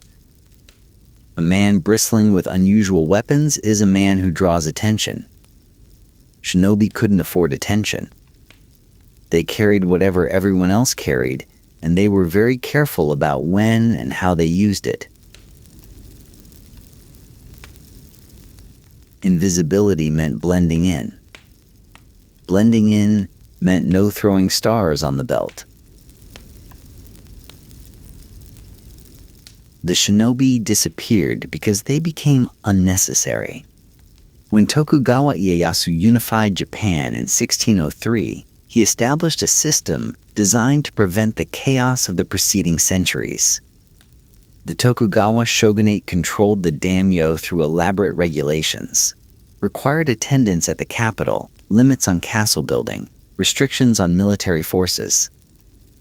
The constant warfare that had created demand for shinobi services simply stopped. Peace changed everything. Without rival lords fighting for territory, there was no market for intelligence on enemy castles. Without civil war, there was no need for sabotage and arson. The skills that had made Iga and Kyuga valuable became skills without buyers. Some former shinobi families transitioned into legitimate security work. The Tokugawa employed Iga men as guards, gatekeepers, and low-level intelligence operatives monitoring potential threats to the regime. This was steady work, respectable work, nothing like the covert operations of the warring period. The danger decreased. The excitement disappeared. The skills gradually faded. Other families simply became farmers again, which most of them had been all along. The shinobi sideline had been lucrative but temporary, a response to specific historical conditions. When those conditions ended, the sideline ended too. Within a few generations, descendants of shinobi operatives were ordinary villagers with unusual family stories. The knowledge was preserved partially in manuals like the Bansen Shukei, compiled in 1676, decades into the peace, as a deliberate effort to record traditions that were already slipping away. These manuals are why we know anything specific about historical shinobi practices. They're also evidence of how quickly the living tradition was dying. By the time Japan reopened to the world in the 1850s, shinobi were historical curiosities. The people who had practiced the arts were gone. The communities that had sustained them had dispersed. What remained were documents, family legends, and a growing body of theatrical interpretation that bore less and less resemblance to the original. The transformation accelerated in the 20th century. American occupation brought American popular culture, which discovered the ninja through Japanese film and transformed it into something globally marketable. The black costume, the supernatural abilities, the lone warrior against impossible odds. These images fed into Western action movie traditions and emerged as the ninja everyone knows today. The historical shinobi, meanwhile, vanished into footnotes. Specialists know about them. Academics study them. The general public has never heard of them because the general public knows the legend instead. This is how mythology works. The dramatic version outlasts the true version. The exciting story defeats the boring story. The farmers who gathered intelligence and set fires and quietly shaped the course of Japanese history are forgotten, replaced by acrobats in black pajamas who never existed. The shinobi didn't die. They were overwritten. Let's end where we began, with what shinobi actually were. They were farmers in mountain communities who developed specialized skills because their geography demanded it and their economy rewarded it. They were intelligence operatives who gathered information through patience, preparation, and very good memory. They were arsonists who understood that fire was more effective than fighting. They were saboteurs, scouts, guides, forgers, and spreaders of disinformation. They were not assassins. Assassination happened occasionally, but it wasn't the core business. The core business was information, acquiring it, protecting it, manipulating it. Shinobi were information workers in an age before that term existed. They wore ordinary clothes because ordinary clothes were invisible. They carried ordinary tools because ordinary tools didn't attract attention. They trained in observation, navigation, and disguise because those skills kept them alive and effective. They did not train extensively in combat because combat meant failure. They served whoever paid them, switching allegiances without moral qualm, because loyalty to a cause would have interfered with professional effectiveness.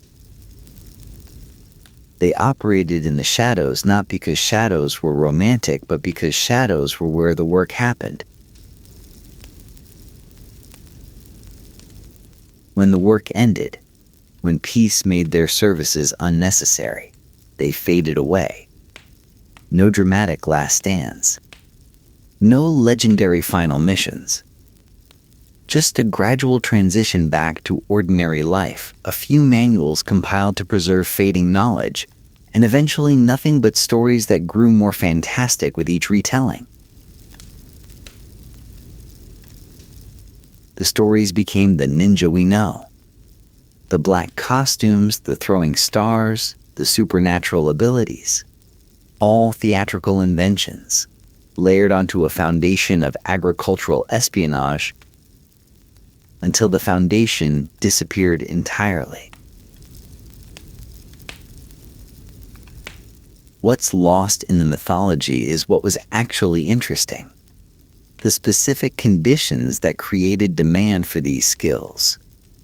The practical solutions shinobi developed. The business model of selling expertise to all comers, the eventual obsolescence when conditions changed. The real shinobi story is a story about economics, geography, politics, and institutional demand. It's not as exciting as the myth, but it's more instructive. Next time you see a ninja in a movie, all black costume and supernatural combat, remember the farmers. Remember the arsonists. Remember the patient men with good memories who won more wars through intelligence reports than they ever could have won through throwing stars. They were never what you think. They were something better. People who understood what actually worked. You're performing a medieval poison check every time you say cheers. Tonight, somewhere in the world, millions of people will raise their glasses, knock them together, make eye contact, and drink. They'll do this at weddings and funerals, at business dinners and first dates, at celebrations and consolations. They'll do it automatically without thought, because that's what you do before you drink with other people. Almost none of them will know why. The clink of glasses is one of those rituals that feels timeless precisely because no one questions it. It seems obvious. Of course you toast, of course you touch glasses, of course you look each other in the eye. This is how civilized people drink together. This is what humans do. But every ritual has an origin. Every gesture started somewhere, meant something specific, solved a problem that people actually faced. The clink of glasses is no different. It began as a practical measure, evolved into a social signal, fossilized into tradition, and now persists as pure habit. A ghost of meaning, performed endlessly by people who've never encountered the problem it was designed to solve. The problem was poison. For most of human history, drinking with someone was an act of vulnerability. The cup in front of you could contain death. The person across the table could be your murderer. Trust was not assumed. Trust was demonstrated, negotiated, performed through rituals that made betrayal difficult or at least mutually assured. The clink of glasses was one such ritual. Not a celebration, not an expression of goodwill. A test, a demonstration, a way of saying, if you've poisoned my drink, now you've poisoned your own. We've forgotten the fear. We've kept the gesture. And every time we raise our glasses and tap them together, we're reenacting a medieval security protocol that hasn't been necessary for centuries. This is how traditions work. The reason dies. The ritual lives on. Let's trace this one back to its origins. Poison was the weapon of the weak against the strong.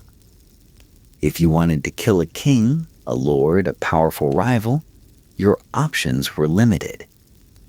Direct attack meant fighting through guards, risking capture, almost certainly dying yourself. Assassination by blade or bow required proximity, opportunity, and an escape route that probably didn't exist. But poison. Poison could work at a distance. Poison could be administered by servants who didn't know what they were doing. Poison could kill days after the poisoner had left the province. Medieval and Renaissance courts were obsessed with poisoning because poisoning was a genuine threat. The historical record includes dozens of confirmed or suspected poisonings of important figures. The Borgias built a family brand on their alleged mastery of the art. Political rivals died mysteriously after dinners. Kings employed food tasters as a matter of course. The fear was reasonable. The chemistry of the era offered numerous options for the would-be poisoner. Arsenic was readily available, difficult to detect and reliably lethal. Hemlock, belladonna, and various plant extracts provided alternatives. The symptoms of many poisons mimicked natural illness, making murder difficult to prove and easy to deny. Meals were the obvious attack vector. You have to eat. You have to drink. The substances that sustain life can be turned into substances that end it. Every banquet was a calculated risk, every cup of wine a potential final cup. The powerful developed countermeasures. Food tasters sampled dishes before they reached noble mouths. Trusted servants controlled access to the kitchen. Elaborate protocols governed who could approach the dining table and when. Some nobles ate only from sealed containers. Some refused food entirely at events hosted by rivals. But tasters and protocols had limits. A skilled poisoner could work around them. A slow-acting poison might not affect the taster until hours later, after the target had already eaten. A poisoner with inside access could compromise supposedly secure supply chains. The arms race between poisoners and their targets produced ever more elaborate measures and countermeasures. Drinking together presented particular challenges. Wine was served from shared vessels. Cups were filled and refilled throughout a meal. The opportunities for contamination were constant. A poisoner with access to the wine could affect multiple targets. A poisoner with access to a single cup could be extremely selective. The question became, how do you drink with someone when you can't trust what's in your cup? The answer, eventually, was to make drinking a mutual vulnerability. If we both drink from cups that have touched, that have shared their contents, then poisoning becomes harder. Not impossible, but harder. The Clink began here, not as celebration, as survival. The original gesture was more violent than what we do today. Picture a medieval banquet. Long tables, smoky torches, roasted meats, pitchers of wine. Two men who do not trust each other sit across the table. Each has a cup. Each suspects the other of treachery. Neither can refuse to drink without giving offense, without suggesting fear, without losing face in the complex social calculations of medieval power. One solution: crash the cups together hard enough that liquid slops between them. This is the theory, at least, and it's a compelling one. When cups collide forcefully, wine splashes. If your cup contains poison, now my cup contains some of it too. If my cup contains poison, now your cup shares the contamination. Mutual assured poisoning. We drink together, or we don't drink at all. The physics actually work. Slam two full goblets together and liquid will exchange between them. The amount varies with the force of impact and the design of the cups, but the principle is sound. A meaningful splash requires a meaningful collision, not the gentle tap of modern wine glasses, but a real impact, the kind that might crack pottery or dent metal. Medieval drinking vessels were built for this. Thick-walled goblets, sturdy tankards, cups made of metal or heavy ceramic. These weren't delicate instruments. They were designed for rough use in environments where rough use was normal. Crashing them together was possible, maybe even expected. The eye contact that accompanies modern toasting may have originated here too. Looking someone in the eye while you crash cups together served multiple purposes. It demonstrated confidence. You weren't flinching, weren't looking away, weren't showing fear of what was about to enter your cup. It also let you watch for reactions.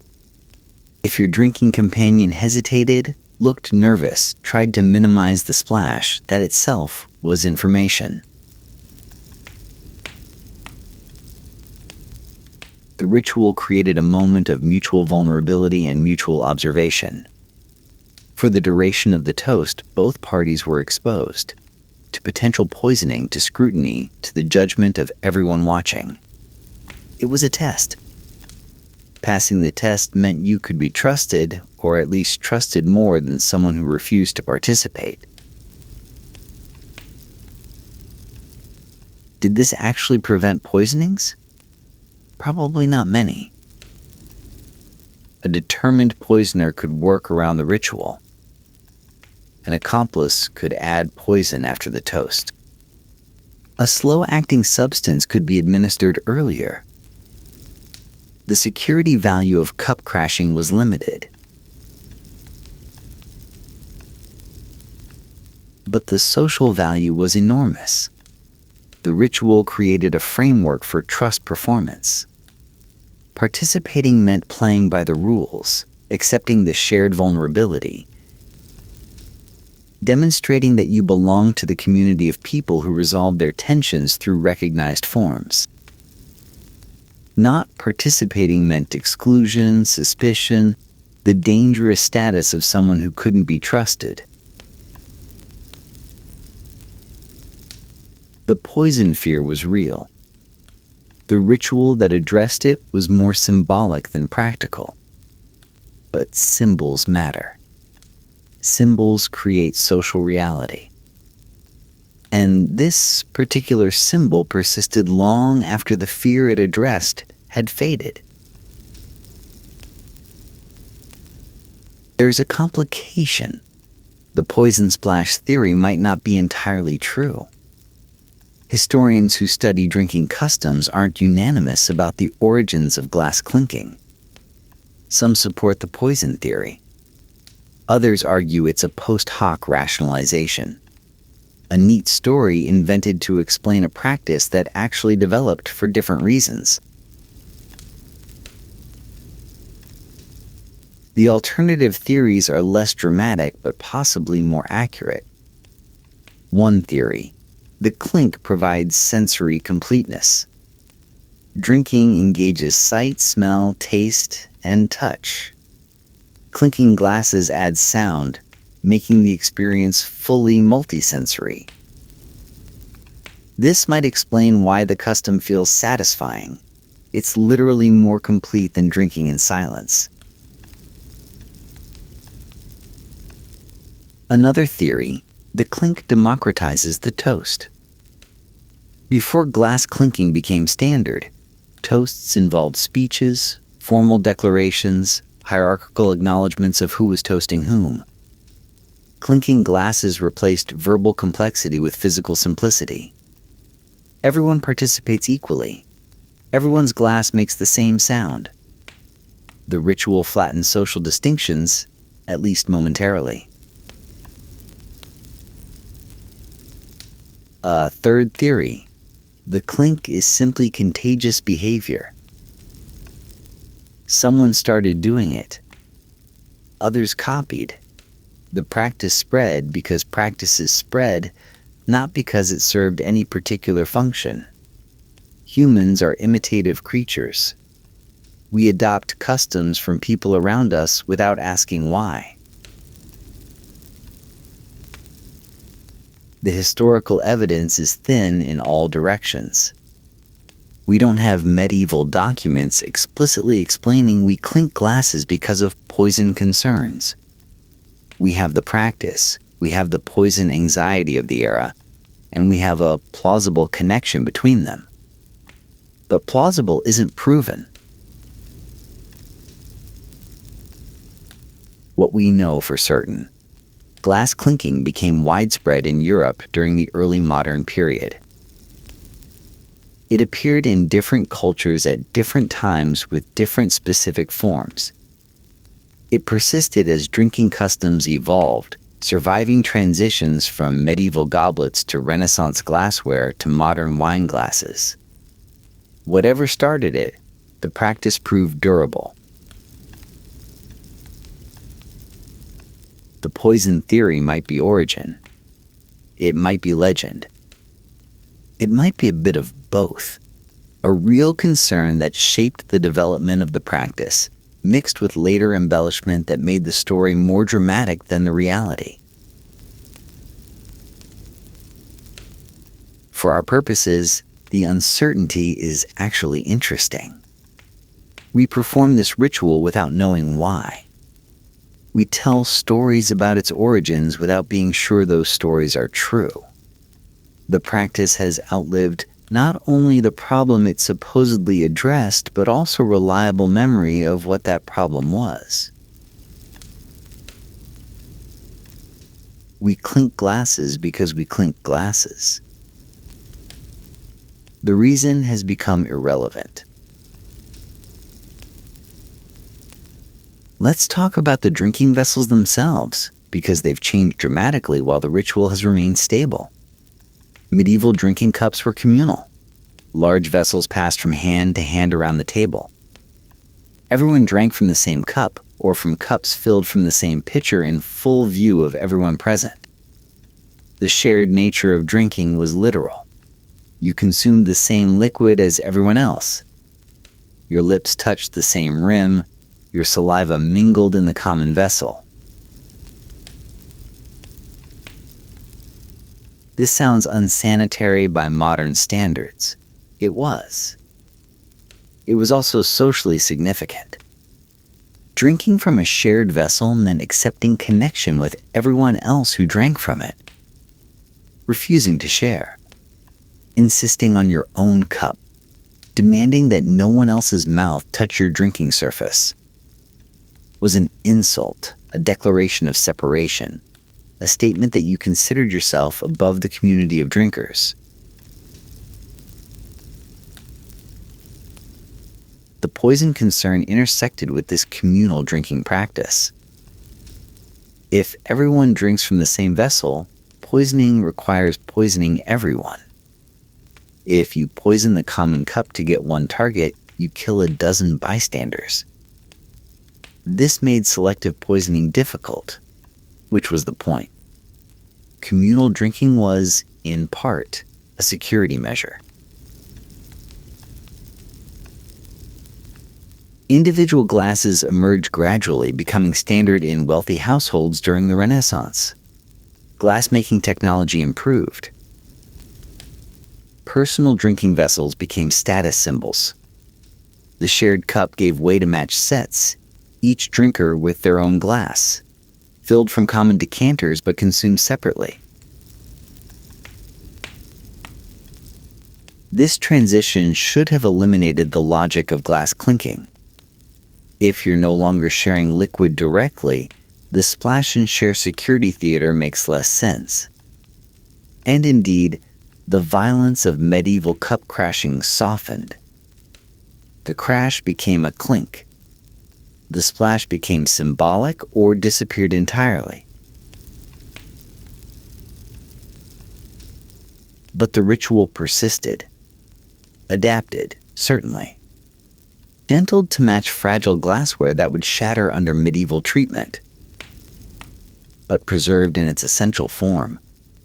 We raise, we touch, we drink. Modern wine glasses are the opposite of medieval goblets. Thin-walled, delicate, designed to shatter if you look at them too aggressively. The brutal cup crash is impossible now. What we do instead is a whisper of the original, a gentle tap, a quiet chime, an aesthetic experience rather than a security measure. The glasses remember nothing. Glass has no memory. But the gesture persists anyway, transmitted through generations of drinkers who taught younger drinkers who taught younger drinkers still. The chain of imitation stretching back centuries to a time when the ritual actually meant something.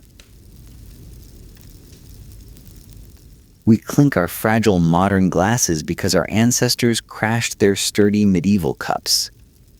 The objects changed. The behavior didn't. Cheers. Salute. Skull. Comp AI. Nzdorovi. Every language has its toasting word, and most of them mean roughly the same thing: health. We wish each other health as we raise our glasses. We invoke well-being as we drink substances that in sufficient quantity actively undermine well-being. The irony is never mentioned.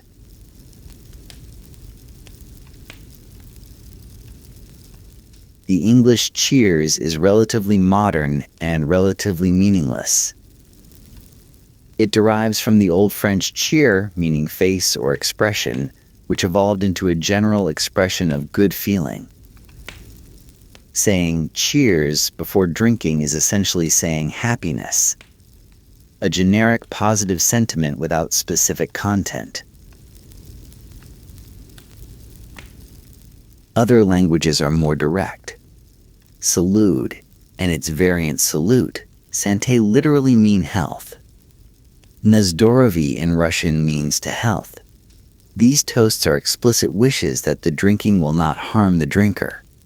An acknowledgement perhaps that drinking often does harm, that health and alcohol consumption exist in tension.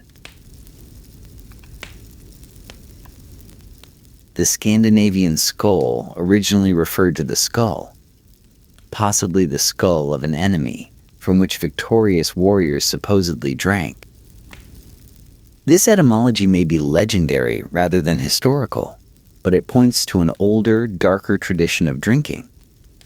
The celebration of conquest, the consumption of victory from the physical remains of the defeated. If true, skål is the most metal toast in existence. The Japanese camp AI means dry cup, an instruction to finish your drink entirely. This reflects a different drinking culture, one where partial consumption is impolite and the goal is mutual intoxication. The toast is a commitment. We're going to drink. We're going to drink a lot. We're going to do it together. What unites these varied toasts is the performative function. Saying the word marks the moment. It signals that the ritual is happening, that the drinking is about to begin, that everyone should pay attention and participate. The specific word matters less than the act of saying something. Creating the shared auditory signal that accompanies the visual signal of raised glasses and the physical signal of glass clinking. People who drink without toasting in cultures where toasting is expected are seen as strange, possibly rude, definitely not fully participating in the social event.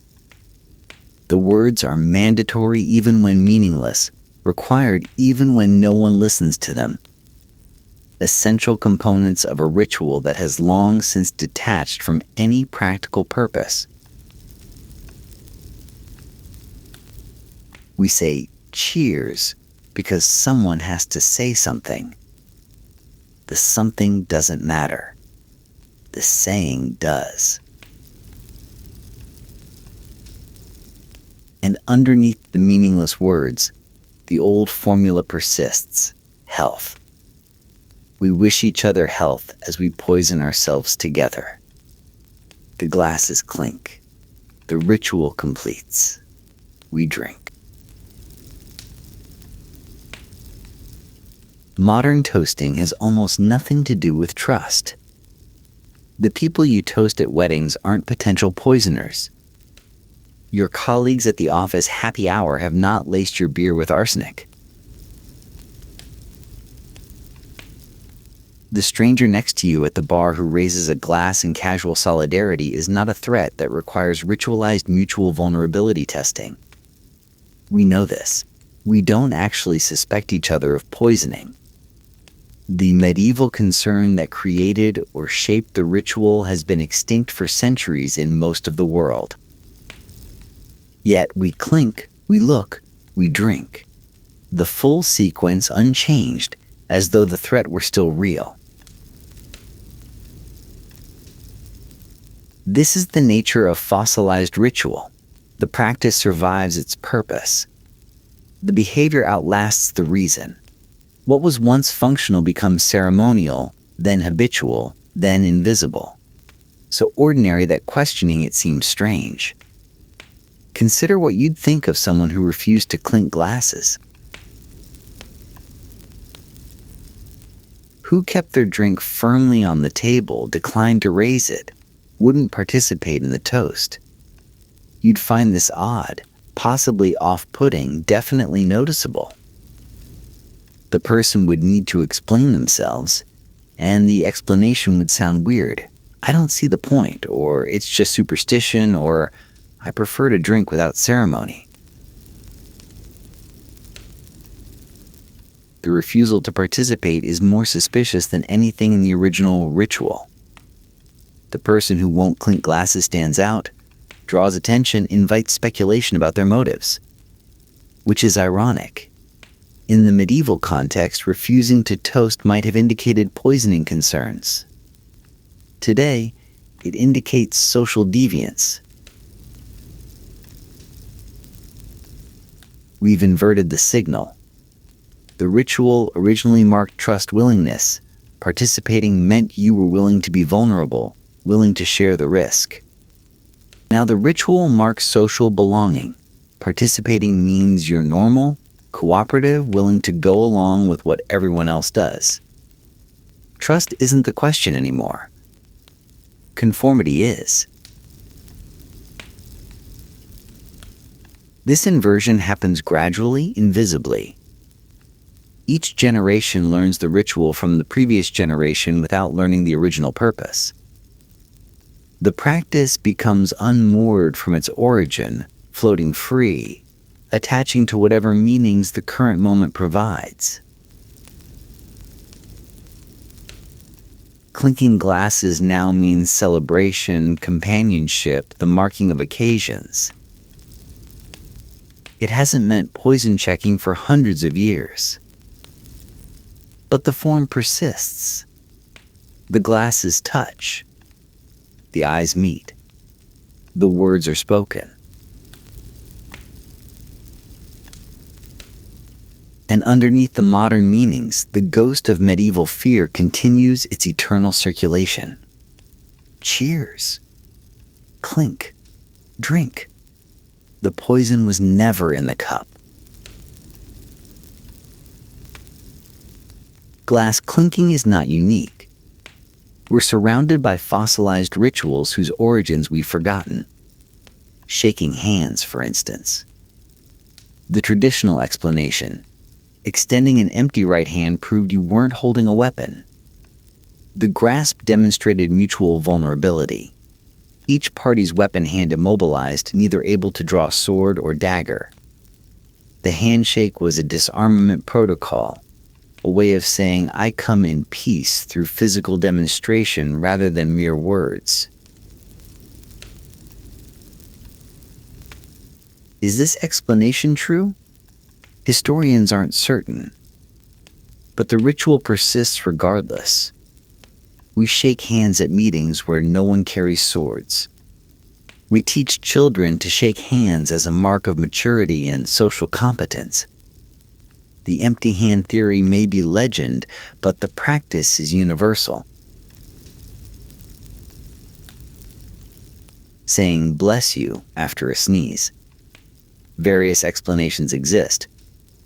Medieval belief that sneezing expelled evil spirits, or that the soul momentarily left the body and needed protection. The phrase supposedly invoked divine protection during a moment of vulnerability. Today we say it reflexively, often apologetically, uncertain why, but certain that saying nothing would be rude. The wedding ring on the left hand's fourth finger. Ancient belief held that a vein ran directly from that finger to the heart, the vena amoris.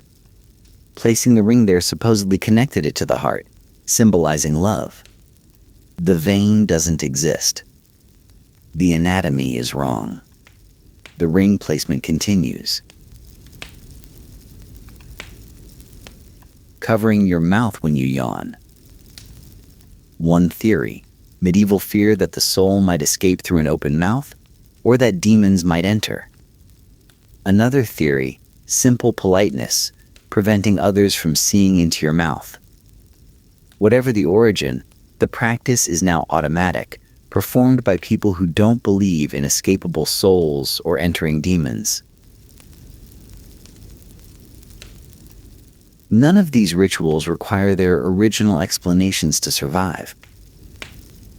They propagate through imitation, through social pressure, through the simple mechanism of children learning from adults. The explanation is optional. The practice is mandatory. This is how culture accumulates. Layer upon layer of fossilized behavior, each layer the residue of some forgotten concern or belief or fashion. We perform dozens of these rituals daily without noticing. We'd find it exhausting to question each one, to demand explanations, to refuse participation until the rationale was provided.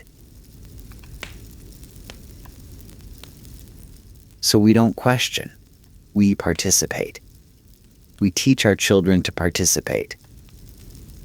The chain extends forward as it extended to us from the past, carrying behaviors whose meanings died while the behaviors lived on. Glass clinking fits this pattern perfectly. It's not special in its persistence. It's not unique in its disconnection from origin. It's simply visible. One example among hundreds of the ways we perform the past without understanding it. Every time you clink glasses, you join a vast company of unknowing performers, all reenacting something none of you remember, all agreeing that this is what you do without agreeing why. The ritual has won. The reason has lost. This is always how it goes.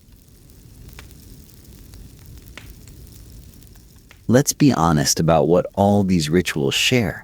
Their responses to fear. Fear of poison, fear of weapons, fear of evil spirits entering through open mouths or escaping through sneezes,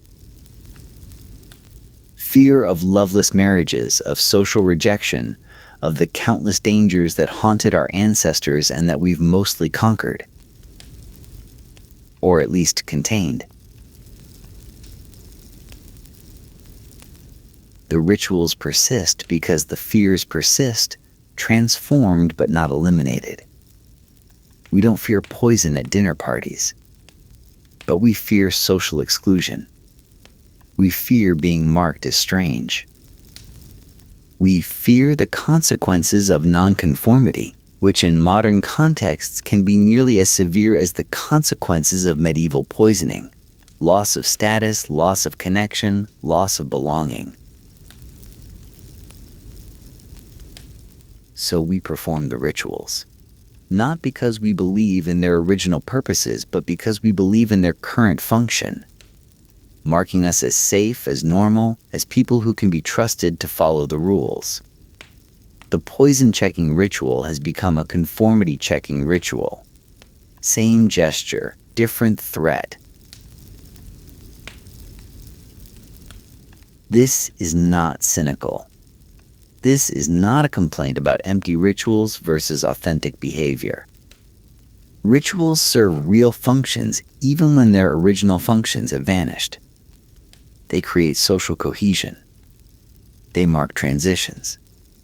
They provide shared experiences in a world that often feels fragmented and isolating. Clinking glasses with strangers at a wedding creates a moment of connection that wouldn't exist otherwise. But it's worth noticing what we're doing. Worth acknowledging that the raise, touch, drink sequence is inherited behavior, not discovered truth. Worth recognizing that the meanings we attach, celebration, companionship, good wishes, are meanings we've added, not meanings that were always there. The medieval drinkers who crashed cups together weren't celebrating.